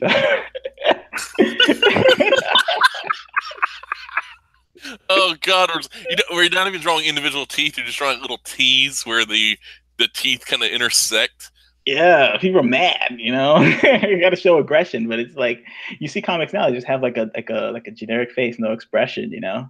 Even during the fights, it's just like you'll just see them punching, and there's like no expression on their face because they don't want to get you too excited. They don't want you running around the living room, Don't. hopped up on sugar like the 1993 or something. They don't want you to get too Oh much. my God. Yeah, that's you know what? Those are some great things right there. Like I was going to say, like speed lines, of course. Like just like like make the characters look like not necessarily, like not in that how to draw comics the Marvel way look, but the like you said like that you shared that was from one of the issues in New Mutants with Cable is during the Executioner song crossover where Cable's like Um, just like kicking the foot. Sorry, no, sorry, Extinction Agenda, yes, but where he's like kicking something, like kicking the air, and it was like yeah, go Cable. It was like that kind of like people being like in the comic enthused. It's like yes, this. enthusiasm, rambunctiousness. He was kicking the door open to the danger room because it's his time to work out. It was a New Mutants time to work out. And he's like, like step aside, X-Men. It's time for the New Mutants workout. And Boom Boom has her arm up, saying, "Yeah." It's like that's telling them, boss. Just It's so it's childish, but in a good way yeah, because because they were children. Like I they mean, were. It's like Boom Boom and the New Mutants were children, and that's maybe they would be enthused by their badass boss treating them more adult than Professor Xavier and Wolverine, who are basically absentee parents, by the way. Like they just let them go off on their adventures and never taught them anything. I don't think. Like, hey, try not to get killed. Good luck with that. yeah, they're busy on their own adventures, and they're supposed to be teaching them. And I wouldn't see any teacher, but like Cable was like, "I'll teach you how to do stuff," and they thought he was the coolest thing, and he was the coolest thing. It's that right there. That's a perfect way of putting it. Also, my thing, like my main takeaway, other than the enthusiasm, we've already talked about something I hadn't mentioned. Like this, it came to my head. The lack of realism, Mm-hmm. because I think the people have gotten so focused, like people like John Cassidy and Brian Hitch, in a way, have hurt comics more than Rob Liefeld or anybody else could. The reason I say that because they put way too much focus on realism, and as far as the art style goes, it's like Mm-hmm. Captain America's got to show you got to show every single like fish scale piece of armor. Shoelaces. The shoelace, you got to show shoelaces and this and that. It's like that doesn't make me care about the comic anymore. It's like They'll okay, do put a a lot of double detail. page spread of a city. Yeah, Like, it's like why? It's like gotta be so detailed. It's like why can't you do like like the first page of my Neon Trash comic, the first panel, the top left corner. It's not a tiny panel. It's like if you break it down and be like if you did a page of like say 3 rows, like kind of the grid pattern from Watchmen, like the nine panel grid. It'd be like one of those panels on the top left, yeah. and that just shows this the setting up the city. There's the city, and then boom, here's the action. That's how it goes. Where if this is like one of those John Cassidy, Brian Hitch, it'd be like double page spread of nothing but a city with nothing going on. It's like, no, you Yeah, don't. no. No, that's bad. That's bad comic book people. Bad comic. Bad comic. It's just, It's almost like it was done to prove that they could do it. To like, it's like a portfolio review in art school or something. Like, look, I could do this, and exactly. You had uh, these people. It's like this. Look, I'm a real artist now. I don't just draw funny guys in underwear. It's like what? It's like they don't. It's almost it feels they're embarrassed of what they do. It's like they're trying to elevate it higher, yeah, and it isn't just the visual storytelling, the way all that, but it's also the like when people say, "Oh, they wrote that dialogue for." Like I've heard somebody said, "Oh, that comic they wrote kids like how real kids would talk." And like the kids these days, oh man, I don't want to read that comic. I can't stand these people, this generation of people. yeah. Do you think they'll relate? Like, if you had like Rambung, like, could they relate to that panel with Boom Boom screaming "Get him, boss!" and like all that? They like. they probably say, "Oh, that's like an old man. That's like an old man writing or something like that." That's if they even pay attention, like get off their phones to actually look at the page. If Yeah. it's a physical page, because if it's digital, it'll be like, swipe, swipe, swipe. But yeah, it's so weird. It's when you're focused on like that's really that ain't a compliment I'd ever want. Oh, they're written so realistic. It's like I don't want realistic. I want fun. I want entertaining. I want Yeah. oh my god, I did not expect that to happen kind of thing. I was like, I want surprise. I want that shock and like I want shock and awe. I want Yeah. something that's like oh my god, you really did that, and it's like that kind of thing. I want that. I don't want this. Oh my god, it's so nuanced and this and that. I was like, this is a form of entertainment. Yes, it could be many things, but Mhm. considering everything for the most part these days, not everything. Okay, a majority of books Yes. have this. We got to be grounded. We got to like we got to have an issue we talk about, and it's like I've seen some books pop up. It's like I want to be. I don't dislike the people. I like the. I stand for more of their idea and the variety of comic books, not the Mhm. diversity, but the variety. Because there's always there should always be more variety than anything else. Like the Sure. options, I want plenty of options, Yeah, sure. We like options. and to have that, and it's like I want to stand for that person's option to exist. I made like you read, I like read the synopsis of the plot. I'm like, nope. And if you look at like the plot synopsis, the character synopsis, the look, like I disagree with. There's oh god, I was talk about it. I'll maybe one time down the line, but to see that kind of stuff and then but recognize that yes, that book has a right to exist. I may disagree with it 100%, but it Uh-huh. has a right to exist. Oh man. And You gotta tell me after the show. oh, you will know, you will know. But it's like I really wish people would take more to have more fun with their books. And I think like, there are certain people like Mr. Marvel, with his concepts and everything, with everything he's doing. Like he is clearly having fun, and that shows through. Right. And we need more fun. You have fun. I can tell you have fun. Yeah. Actually, it's like I'm doing volume 2, like working on it, drawing pencils and pages and sketching out things. And it's like I had to stop doing it because I wasn't having fun doing it. And then I went back and read some 90s stuff, and it's like it put everything in perspective. Like, oh yeah, now I'm having fun because now I'm doing this stuff that I'm talking about. That's why I posted on Twitter. I'm trying to reinvigorate, the 90s in me, like reinvigorate the fun in drawing something. You know what I mean? Like trying to find out how a fun way to draw a page with like a person in a park, or a person like in the alley and there's a car waiting or some, just something, we've lost that rambunctiousness, that fun, that youthful energy in comics. And that's what I want to do. I want to get the youth involved in comic books. Yeah, And at the very least, getting that scene in the page, and where you could have it, what anyone from the age of 12 to 102 yeah, could read Red and enjoy it. yeah. I also want to start incorporating like stuff from the 90s too, like that feel of like a 90s anime, and like when the violence happens to a bad guy, the bad guy is really getting messed up like in a gross way, like you know what I mean? Yeah, not this whole like this one thing I loved about the '90s books. Hell, we're like, oh, well, let's wrap it up like 10 minutes ago, but no, but the fact that there was punishment and they did not all the like you can do it occasionally, but this idea of villains being villains, not being sympathetic. Mm-hmm. Hellspawn. It's like these people Yeah. were like, this guy looks like the devil with a blue flame for a face and spikes and this and that and capes and all that. Clearly Yeah. the bad guy. There's no, but oh, he's sympathetic. He had a bad childhood. Like whatever. Screw that. Yeah. I can be a good villain, a solid villain. And when the But violence happens, exaggerate it, man. Like dude, like Grifter pulls out his back in the day, he's shooting people, and like there's blood coming out, and You know, he's in a strip club. You know, it's like an action movie from the 90s. It's like John Woo film. Yeah, like Wildcats Yeah, is like John Woo, American John Woo, not Hong Kong John Woo. America yeah. couldn't handle that at the time. No, couldn't.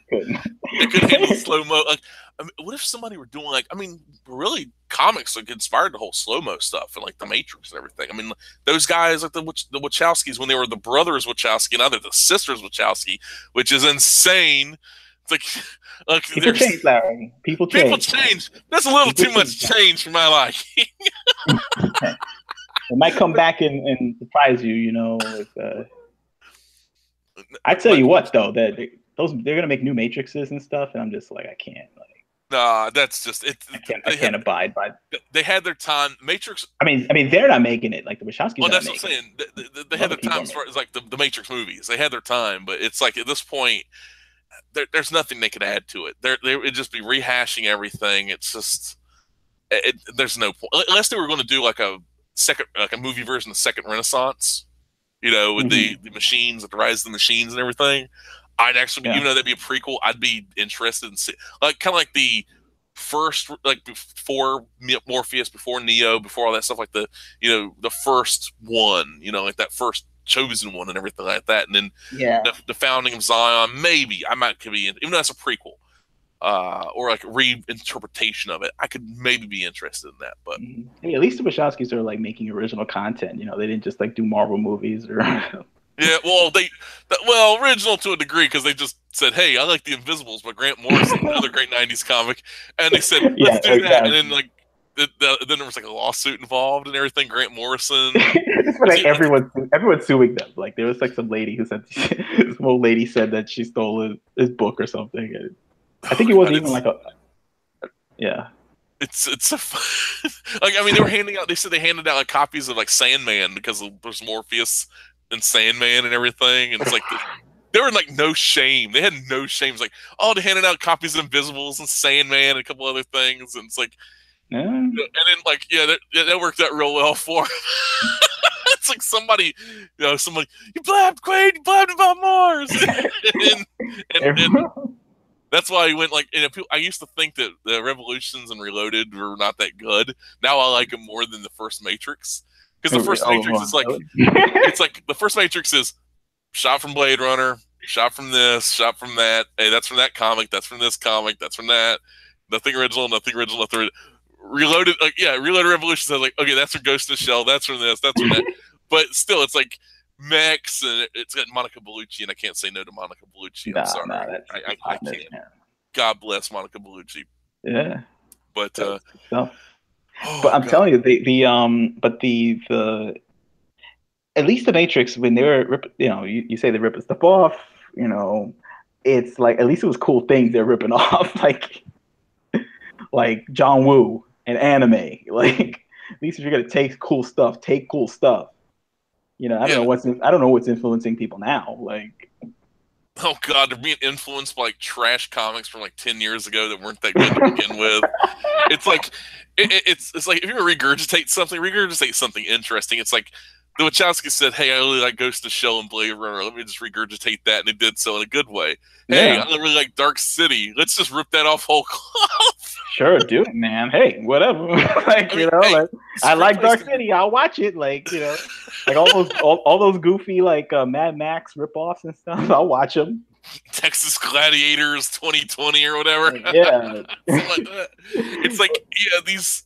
Like this thing, a script. Steel Dawn with Swayze, and what was the other one? Oh my God, that's right. Oh my God. Oh dear God. Or this movie with it's a good one. It's with Rutger Hauer. What was it called? Blood of Heroes. Oh no, I've never heard of that one. I had never heard of that one. It's a weird movie, man. It's kind of slow. It's like they play. It's like a Mad Max thing, like post-apocalyptic thing, and then like he's part of this team. It's like a sports movie too. Like he plays this game called Jugger, and I don't know. The rules is kind of like American Gladiators, where they had to run around and like dunk this ball in some. Or I kind of forget the game, but they got a lot of mileage out of like combining a sports movie and a post-apocalyptic movie. But ripping off Mad Max, it's like, hey, you couldn't get there without ripping off Mad Max. So I don't mind rip-offs per se, as long as you're ripping off something entertaining. I don't mind it.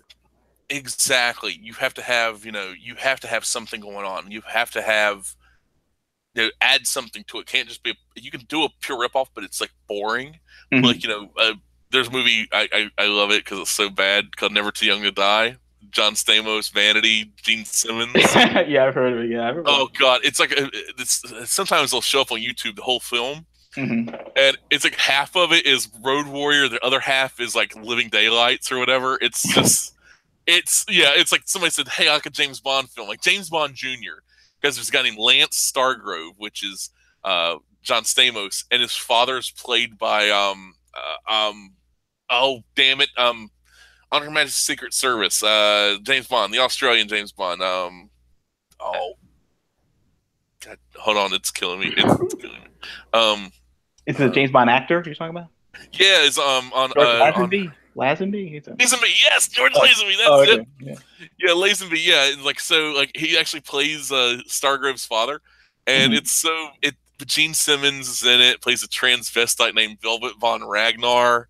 Yeah. Robert Englund has a tiny cameo in the film. Is like as like this nerdy scientist dude. They're gonna poison the water of Los Angeles. It's like it's so bad. It's like, oh God, it's so good. It's so good. It's like somebody said, "Hey, I want a Road Warrior movie. Hey, I want a James Bond movie. Let's have both."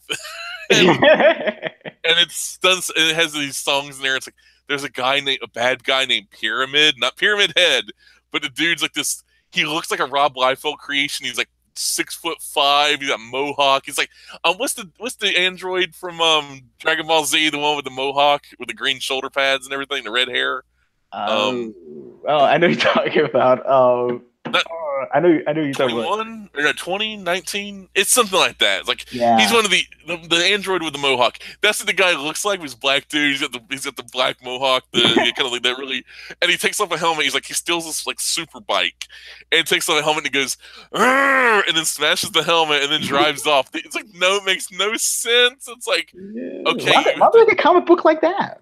it's really bad. I It's want. really I could do it. I could probably do something like Yeah. that, but it's though it's got this it's ridiculous tone to What it, I and assume from it's like Neon Trash is like it's gonna be a bunch of stuff that you like. Android 16. I should have been looking at the chat. Everybody knew Oh, exactly what's what. oh Android yeah. 16. It's like a bunch of DBZ nerds in the chat. Thank you, folks. I appreciate it. I really do. It's just funny to see that stuff. Like, but we need more stuff like that. Like Yeah, I just like fun, man. yeah, it's fun because it's like that fun is hard to come by in comics. Like, and because Rodrigo's in the chat as well, and with Red Ninja Momiji, that is so much fun, and it made you want more. And Yeah. even though I mistakenly thought it was inspired by like the 90's comics, like your Witchblades and Lady Death and stuff like that. We even Hmm. talking about Lady Death. I mean, dear God, a beautiful comic. Sexy women, death, Yeah. gothic, but not too gothic, not too stuck up his own ass and mopey. Hmm. But with we need more comics that are like that. Like Yes. we need, like we honestly, I really wish there was a Castlevania comic out there, something along Yeah. those lines. There, where's the Blade Runner comic? Where is the Yeah. Matrix inspired comic? Where is Hmm. the Castlevania? Where is Battletoads? Where Yeah. is Hmm. what's another one? I mean, they already got the Street Fighter stuff, and they got Street Fighter and Darkstalkers. That's all. Udon's got that all situated up. Where's the But Alien versus Predator based off of the Capcom game? The arcade yes, game. we need something along those. We need action oriented stuff, but it Streets has of no Rage. Streets of Rage. Narc. No, that's Hmm. that's 80's thing. But I went Narc. You were Narc. Narc I is went Narc is Narc is 80s, right? No, you sure? like 88, 89 is like Oh, okay. On right the there in the cusp. cusp. It's like close enough. I know they had Um, the ports were like 90, 91, like when they were porting it over. All right, yeah. let's go. Go to crack headquarters, Mr. Big.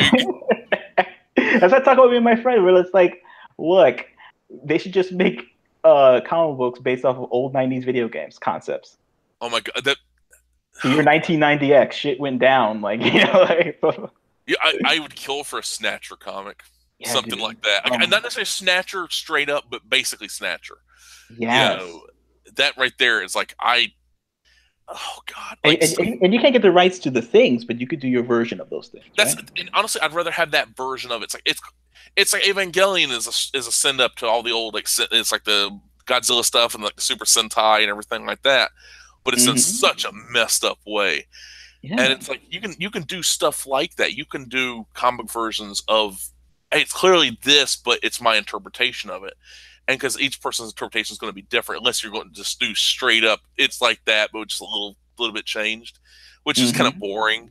Right. But it's like don't fully rehash. I mean, take that idea and like do your thing with it. Like as long as you're creative. A lot of people aren't that creative, unfortunately. But we need But more stuff along those lines. Like like we at one time we had Tomb Raider comics that looked like Tomb Raider. We had she was sexy and yeah, Andy Park. badass. Andy Park, yeah. I was like I had a little tiny interaction with him this morning. Like, it was kind of cool. It's like there are some like French reprints, like hardcovers of his Tomb Raider comics from back in the day, Wow. and I kind of hunted down the publisher because somebody mentioned something. I used that as reference and jumped off and this and that, and it was like, but those books aren't. You can't get the entire collection because there's like one or two issues where they crossed over with Witchblade and the Fathom books, Oh and so yeah. they're not collected, even as an important part of the story. Because it was all Top Cow at the time, which is Top Cow's just lost its balls. Mhm. It's and not its Dragon Balls, but We could wish them back to life with the Dragon Ball. we could. It's like Rodrigo, yeah. So they're still doing Tomb Raider comics. So they look pretty bad, yeah, because they're based off these new games where Lara Croft, Tomb Raider, beautiful, buxom woman that kicked ass, wore short shorts that didn't hinder her at all. Now and she just killed everything with her guns. Now she's got to be beaten up and scarred and nearly raped all the time. It's like, what the really? This is what you're going to do. This is how you empower women. Have her beat up, dirty, and nearly get sexually assaulted, like every issue, like or This is every weird. Yeah, time. Like yeah. What is this? Like, it's some weird. Like, I'm gonna do this under the guise of empowering women. It's like some creep shit. I've talked like there's a person I talked to was around these kind of like the male feminist guys and everything. Like these people are Hmm. involved in these kind of games and kind of these producers and everything. They're like, oh, we care about the plight of women, this and that. But like deep down, they're like these really messed up, perverse, like chain a woman to a radiator kind of stuff. Oh yeah, we're seeing that in Against her Hollywood will. now. We're seeing that in Hollywood now. Everyone's getting arrested and all this Oh stuff. God. They claim to be the biggest like philanthropist in all time. So yeah, Yeah, it's so bad. It's like these in the I miss that era. I miss that where women can be sexy, women can be tough, women can have character. yeah. And now it's like they figure, hey, the more the more we abuse the woman, the more character she has. It's like, no, it doesn't work that way. It's like you can give people like Storm had. I remember Storm having the whole claustrophobia thing, Yeah. and Rogue being the little mopey because she can't really touch it. But then she'd put on her like full body suit and like a torn T-shirt and headband and go out and play basketball and Gambit and it Yeah. was like, you're sharing that panel for like the X-Men book. I'm like, Yeah. What? it's like anybody else would have made that boring. Right. And then Jim Lee goes in there and makes it rock. I mean, Yeah, it's yeah. I put just the caption in place so that this basketball scene has more action than most comics these days. More it's impact. it's such a shame. It's Yeah. such a damn shame. It's like Nobody argued to the difference. Nobody came in and said it's not true. yeah, it's like what do you have somebody show up in your replies like, oh Yeah, no let's man, shut you're up. wrong. Yeah, yeah, shut up, Barson. And why don't you go back to the '90s with your skateboard or something? Yeah, I said, I love that voice. I love the critical dude. Yeah, the comics dude, the comics bra, the comics yeah. bra of today. It's like, Comics, pops it comics out of 90s nowhere. suck. Good Hop back in movie. your time machine and go play with your street sharks. I wish. Oh man, like I think I still have one like floating around someplace, probably in my attic or whatever. But I mean, that's too old for Street Sharks, but I'm just like it was like right, like I was still collecting like stuff because it was like if I go outside, I had like neighborhood bullies that like want to fight me all the time because they had nothing else oh, better to do. So I was like, yeah. you know what, I'll just have my little action figures stand up, and I used to I can't find them. I used to have like these like scenarios where it's like the X-Men action figures from back in the day. It's the Jurassic Park figures, Jurassic Park, dinosaurs, and the like.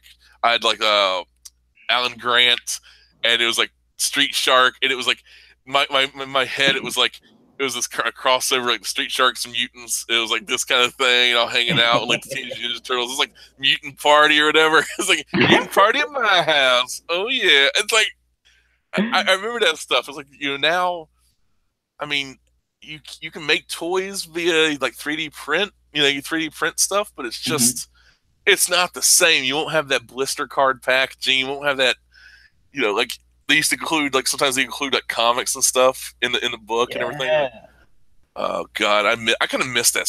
I wish I had a time machine. Go back. It's like, man, savor this right now, man. Sometimes I go on YouTube and watch like old like TV commercials and stuff, and just watch like how it's so hyperactive. They were like they cared, they put effort into it, and it's just even if they only reason they care because they had cocaine right off camera. It's like, do this and you get your coke. And there you go. You get your coke on the side. That's what people want to feel like. They want to feel empowered. They want to feel like energized. They want to feel like they're not being restrained. They're tired of a bunch of nerds telling them how to draw their convoy. It's like people want to get up and like feel passion, and the 90s gave that to people. Like it gave people the sense that they can like draw a comic book, based off of like their energy and actually have it connect with people. And it was a beautiful time. I mean, it was a good time. I mean, there was mistakes, but there's always gonna be mistakes though. That's the thing. It's like a lot of people say, "Oh, that's human." Like, no, there's gonna be mistakes, whether they're honest mistakes or just screw ups because of being under self-imposed pressure, slacking off to the last minute. Stuff happens. But they have way more hits than misses, in my opinion. This stuff stands out and honestly stands the test of time. I'd rather, like, when people say, "Oh, there ain't no new books, there ain't no good books," like, so there's no, like, to them, there's like no point to go to comic stores. Like, if you're gonna, instead of going to a comic store every week, if you can't make it every week, go once a month. If there's nothing new on the shelves that interests you, go to the back issues. If they got a healthy back issue section, most good stores do. Go and look up stuff like the 10th, Youngblood, Wildcats, old X-Men comics from the 90s, even the 80s. Even go back further if you want. A lot of the stuff, like, really, you get past the 80s, and then you get in the 80s, you start getting a little more expensive. The 90s stuff is a little less expensive. There's so much more of it. Like my shop, they have it's like a dollar bin. It's like, each book's $1. Or if you get a paper bag, like a little, like the brown bag, you could fill the bag for $10. Like, so whatever, you stuff the bag full. So I don't know how many books you can actually put in there, like maybe 15, 20. So you could either get $1 an issue or like 20 issues for like $10. So it's like, I mean, that's a pretty good deal, I think. And they have a lot of stuff like Shadowhawk, and like there was an issue of Shadowhawk. My friend, I've never really read a Shadowhawk issue. I had one issue and I read part of it. It just bored the hell out of me because this art style was just not my thing. But the issue he picked up like every Shadowhawk issue they had. I'm like, what are you doing? It's like, I pointed out some books that like look really cool, and he ignored those. He picked up Shadowhawk instead. And I'm like, what's wrong with you, man? And but he was reading them, and he's like the what he picked up was there's an issue that Shadowhawk's a black dude, right?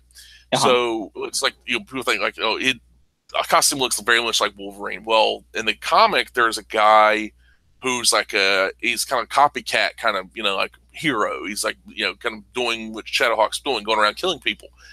Well, like Shadowhawk's been killing like gang members. So this guy who turns out to be white is going around killing these black gang members. And so when Shadowhawk confronts him, and it's like, you're killing people, like, why are you killing these black people? It's like, you're just like me, man. And then Shadowhawk reveals that he's a black dude. And the guy goes home and he's like, just like shot, like his like hero is a black man. It's like, oh no, it's like what, like this kind of, it's kind of like the Clayton Bigsby thing. Less funny though. It's like less funny Clayton Bigsby from Chappelle Show. Yeah, and it was kind of deep. The way he explained it was much better than I. But I was just thinking, this guy's like, he goes home. The guy's mother is like got some kind of like mental, like she's like a coma or something like that, or got like Alzheimer's. Yeah. So, and it's like, what are you trying to do? Make me empathize? The guy's just going around killing black men just because they're black, and the black drug dealers like focusing on them. Like, what's up with this story? I was like, I'm tempted to read it, but it's still Shadowhawk. That's the downside. It's like, I don't have anything really bad against Jim Valentino, but it's like, it's like, hey, you like Todd McFarlane? Yeah. You like Spawn? Yeah. You like Batman, Nighthawk? Yeah, I can take that. Well, here's a comic like that. If the guy's not that good of an artist, and the stories that really interest you, and the closest he gets to being edgy is somebody gets AIDS, it's like, yeah, that's weird. Okay.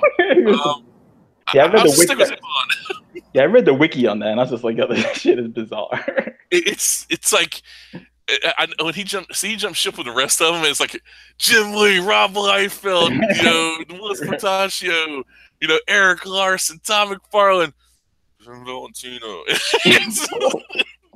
I feel bad for the dude. He's probably a pretty cool dude, but he's probably a cool dude. I mean, like he was in charge of like the Image Central stuff for a while, and probably a cool dude. I give him benefit of the doubt. Like, though, I mean, I've thought people were cool dudes before, and then turned out to be just total jerks. It's like everyone's like, "Oh, George Perez, the greatest dude ever." It's like, I had a bad run in with him. I don't think I'll ever talk to him. Try to ever talk to him ever again.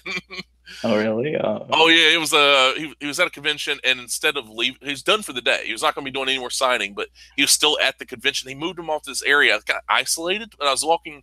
I wasn't intentionally looking for him. I just happened to come across him. And it's where they did the card games, like the kind of the tabletop games. And there was a hint. George Perez, there was like a table or two between this like velvet roped off area, and then two tables, and one table and the second table. On the other side of the second table is where George Perez was. It's like them kind of round, kind of like cafeteria looking tables, not the long, the rectangle, but the circular ones. Mm-hmm. And there's a guy near the first table. So like George Perez is less than say 15 feet away from me. And there was like nobody but retailers, like they had like the bootleg DVDs and stuff like that in this like section of the convention center. And so there's like no fans around, nobody like that. And it's like, "Oh, Mr. Perez, I'm about to leave. Can I get your signature on this? I had Price of Infinite Earths." He looks at me, then looks at the guy, says something. The guy kind of like low. I can't really hear because the little kind of the mumble, that low roar of the people talking throughout the convention center. Mm-hmm. And the guy is like, "Mr. Perez is done signing for the day. You can come back tomorrow." I'm like, "I'm not going to be here tomorrow. I'm about to leave right now. I just happened to come across George." Yeah. He says George is like, shakes his head, "No, you have to come, you'll just have to come back tomorrow." "I'm not going to be here tomorrow. I'm about to leave. I'm not going to be here next year." Well, better luck next year. And like, "Fuck you, George Perez." And then I said aloud, I gave him the finger too. I was like, I walked off. I just walked off. It was like, "He's such a nice man, this and that." And I'm like, if there was people around, I could get that. But he was like sketching or something. I ain't asking for a fucking conversation. It was like a quick sketch, like, "Hey, this little thing." I was like, "Got my thing signed," because you never know. Dude's old. He might die. Shit happens. And I was like, I just wanted, like, hey, I could say I got it signed by Marv Wolfman, who was a wonderful dude. Marv Wolfman was a sweetheart. We talked about Flash. We talked about Teen Titans and the rest of the other stuff. It was like we talked for like 10, 15 minutes. I love Teen Titans, man. God, the new Teen Titans. That stuff was great. Beautiful stuff. Wonderfully done. Dude, like it's like that and Uncanny X-Men, like the two killers of the 90s, killers of the 80s. Oh yeah. But yeah, it's like, so to have that kind of run in, it's like, yeah. I mean, I had him sign something. He drew something in a sketchbook.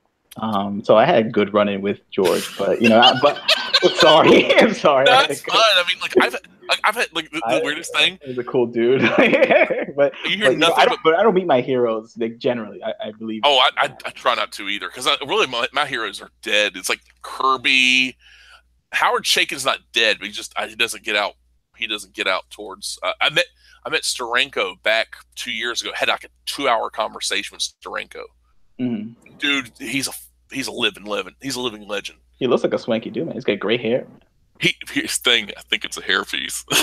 Give me a gray hairpiece, man. What you do, man? He's a tiny man too. He's like 5'3", 5'4", and it's like I was like, oh my god, Steranko's pockets. Dude's got a handshake to crush a rock. I mean, that dude's like he's a beast. It's like, but that's the thing. It's like he's tiny, but he's like one of those. It's like I think if he hit you, the dude was like, he was sleeping around with like women and stuff, and like their boyfriends or whatever come home, and you have to sneak out the fire escape. He's a escape artist, man. He's like one of the. He pulled the Suge Knight before Suge Knight did. He hung outside windowsills. And like he was like there was like somebody Saul Brodsky, like one of the guys over at Marvel, because when he was doing he was like one of those hot shot artists. He was like one of the image guys before the image guys, and Yeah. he had done some issues of that Nick Fury, the Tales of Suspense, the Nick Fury stuff, Mhm. where there was no dialogue, so they wouldn't pay him they don't pay him for the art on the pages because you pay for the dialogue and he has to pay for the art. And since he was Mhm. doing both, they didn't want to pay him for any dialogue. So, you didn't do nothing. You just drew the pictures. And he's like, no, that is a story. That's part of the story. You pay me. He's like, we won't. And so he grabbed it, like hanging him out like a window by his feet. I'm like, dude's a gangster. I mean, nobody. Did the And still, vanilla like, ice on him, like it's just like did the Suge Knight of vanilla ice hang him over? yeah, it's like you signed a contract. I mean, I love that stuff. I mean, like the dude, like it was great talking to him. And though I did, like, I was like trying to get a picture with him, and I broke a camera. I was like, no pictures. Like, all right, all right. I should just walk away. Some told me just walk away, but then he's like, no pictures. Like, okay. And it was just it killed the mood. It's like everything's. I was riding high and having fun, and it's like Larry done fucked up now. But it's like he will hold court with a bunch of people. That's like kind of get the name from, because he would hold court with you, and it's like he'd make you feel like he's talking to an entire crowd. Like even though he's talking, he was my friend was with me at the time, but we had just a living legend to talk to him for that long, and he's like, hey, I'll be right back, and actually came back. It was it was a small show. It was basically a flea market, but he's a local, so that's the only reason he was there. Mhm. But oh shit, Mr. Marvel's 5'3" as well. Oh shit, escape artist too. What's going on? Oh man, in the chat, Mr. Marvel's like, I'm 5'3" too. LOL. Oh. Oh hell, it's like, you know what? I'm sorry, man. I'm 5'11". I guess I'm jealous. I can't be 6 foot. Yeah, we can get there. Same But height. but yeah, it's like that kind of stuff. Like to have those interactions with people. But like with the '90s guys, I don't think I've ever met. I've met Eric Larson and I've met Mark Waid. Yeah. Mark Waid was a wonderful person. Like I talked to him for a bit, and like he was a cool dude. Wouldn't know anything. I bet they're all happy in the '90s because they were making mad money. Well, this is actually just a few years ago, actually. Oh, okay. Yeah, it was like back when he was working at Boom Studios. I think probably more than a few years ago now, like about 6 or 7. Maybe like 10 years ago now. Either way, but he was like a cool dude. Like apparently, either something's changed or whatever. But I've met Eric Larson multiple times, and like as long as the dude ain't too busy, he'll actually do free sketches of like anybody you want, as long as he can do it from memory. Yeah, I've heard that. I mean, a lot of people get like Savage Dragon. I got him to do like Ben Grimm, The Thing, and it rules, man. It's like it's awesome. I was like, that's great. They're very nice at conventions, like the comic people, and just Twitter, I guess, is it just brings the bad out of people. Like I mean, it's designed to fight with people. Like you have to say things. You have to say things in an authoritative way in order to get any likes and retweets. Hence the hot take culture where everyone has a hot take. And shit stirring. Yeah, the shit stirring is just, it's real on Twitter. It's like that's what I try not to like. I try not to get into it. It's fun. It's easy. It's very tempting. But in the end, what does it accomplish? It accomplishes nothing good. It's usually just very bad.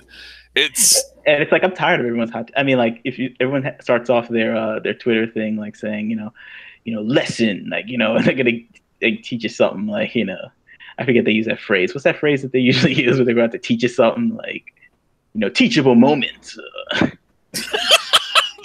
Colon, teachable moment, colon, and now it's time to tell you like blah, blah, blah, blah, blah. Especially all these I think it's also kind of what people do is like they're teaching people like how to submit to portfolios to these companies and stuff, and they say it in this like condescending way. It's just not really, I don't think it's really inspiring people to enjoy comics, really. It's not like really at the end of the day, all this, like them kind of people, they'll get likes, they'll get retweets, they'll get kudos, but are comics any better? Are they actually making progress on books? Like it's like I said, it's easy to destroy something that is to build something up. Right. And that's like, I mean, that's a universal truth right there. But at the end of the day, like it's all about what you want, what you want out of it. It's like I know people that they like to shit post, and then Mr. Mama likes to shit post, and he's done that before. Yeah. Uh, it's funny. Like it's just it's funny to see, but like like there are people that they act like they want to be creators, but they show nothing. It's like, yeah, I want to create my own comics, and then like, what do? They just shit post like 24/7. It's like, yeah, good luck with that. That's going. Yeah, your comic's gonna just magically appear if you shit post enough. It's like, it's you wish if you shit post upon a falling star, your comic book dreams will come true. It's like bullshit. It's like, come on, give me a fucking break. But but a lot of people they buy into their bullshit. It's like, that's why I try to. I don't want to. I try to be even-handed enough. I'll be pessimistic, but then I'll be optimistic. It's not too far apart. It's like I think that's just natural in life because those people that are overtly positive, Yeah. oh my god, they're annoying as fuck. Yeah. It's same thing being it's overly pessimistic too. But it's like, yeah, you gotta be human. Be human at the end of the day. Be human. Yeah. It's like. It was so basic. It's just like if they tweet something, it's the new Star Wars movie or it's the new like whatever just came out right now. Like they don't take any chances with something that somebody could say is stupid or juvenile. That's why I post whatever I post. I post like the old school stuff.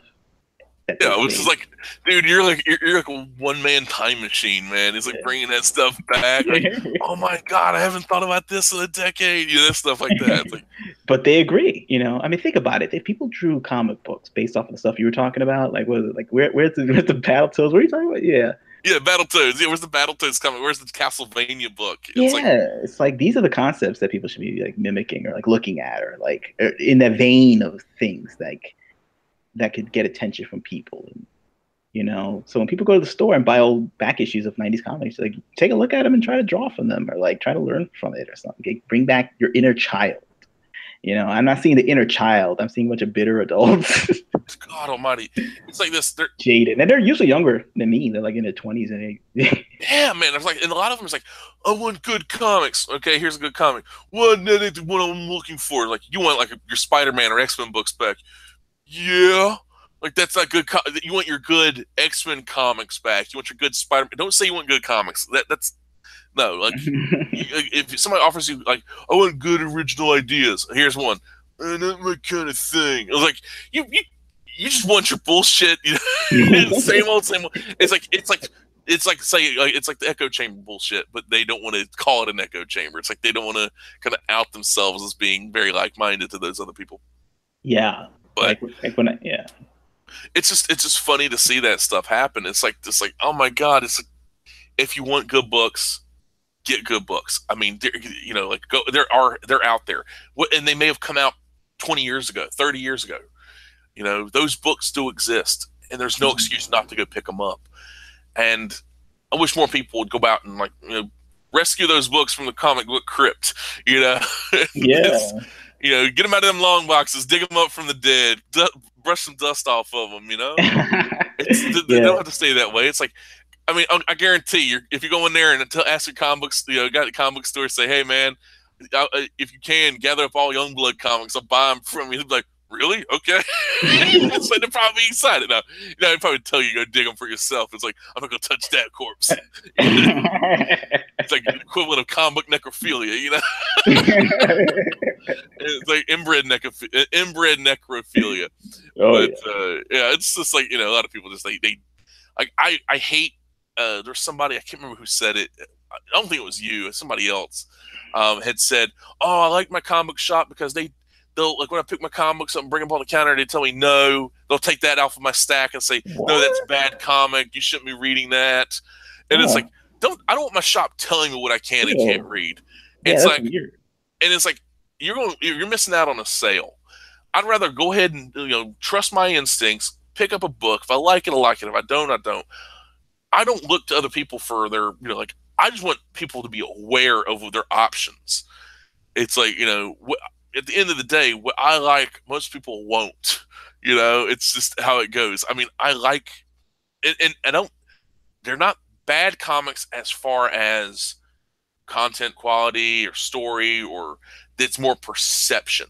It's like, oh, that's bad. You shouldn't be reading that. It's like the Yeah. video nasty stuff, like what the UK had to deal with, like the horror movies, like Evil Dead, and like, oh, that's bad for you. You shouldn't be watching that. Bloody hell, you should not be watching Evil Dead. There's a woman that gets her ankle stabbed with a pencil. You know, that kind of stuff. It's like, no, it's like, it's a movie. It ain't real. Comic books are not real. Yeah. You know, like, and it's just, I mean, they're real, but they're not, you know, it's not actually happening to somebody. But that'd be weird if there was, man. It's like, oh, that person in that comic got their back broken. My friend got his back broken the same way. Dun dun dun. Yeah. It's supposed to be escapism, like you're escaping the reality of things like that are happening now. And frankly, you need that more than ever because every new day some weird tragedy or some crazy thing happens. It's like you just want to unleash your mind, let loose, and just relax. Yeah, free your mind. Free your mind. Freedom. Free Mars. You know, Quado get his brains blown out. But yeah, it's. I really wish that would happen again. Like you get back to that kind of aspect. But well, these Kickstarters that you're seeing from like EVS and stuff, you're seeing like these comics are looking 90s and they're pulling from that as like a clue to something that is missing now. And you can't argue with the numbers. The numbers are huge, and something is there, you know. And you know, maybe other people pick up the mantle of that. I don't know.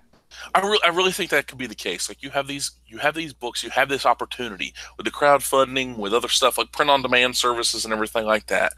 You have the ability to get your books out there, unlike anything else before. You have the ability to reach people. You have the ability to make contacts if you're smart enough, and not just there are multiple different ways of doing things. It's like smart enough as in promoting your books and not relying on somebody else to do your work for you. And there's a lot of people, a lot of artists, like you said, are very introverted. They lack the self-confidence and the wherewithal to put themselves and their work out there. It's like, damn it, my book is great. Oh, that book did better. The hell with them. The book stinks. And like this, it's like, and like you know what? Sometimes that flame war stuff, you know what? It may not be pretty, but it's like the whole. It's like oh god, I'm just joking. Like Wanpool, don't read that. Read a Pure Americana. Beautiful women, big breasts, big guns, no hairy bellied Hispanic men. I'm just joking, Mr. Marvel. I'm just joking. Please don't come after me. I'll have to kneel down. I have to kneel down to apologize. No, I'm messing. I'm just joking, dude. Mr. Marvel the guy's a powerhouse. Oh yeah. You gotta be when you have a voice like that, kid. I knew you could do it. You know, I mean, I'm jealous. I don't have a voice like that. Yeah, no. I did like this kind of like Joker clown-like voice I got. Yeah. God has cursed me. Well, with this voice, I can talk a deep voice, but it messes my throat up. Yeah, it's like Macho Man Randy Savage reading poetry, and the duck and the loon. Yeah, jumped on the balloon. Elizabeth is with the Hulkster. Oh God! I had to do that. He was the best. I love Macho. He was like, he had his rap. Remember, be a man, Hogan. Like, be a man, Hogan.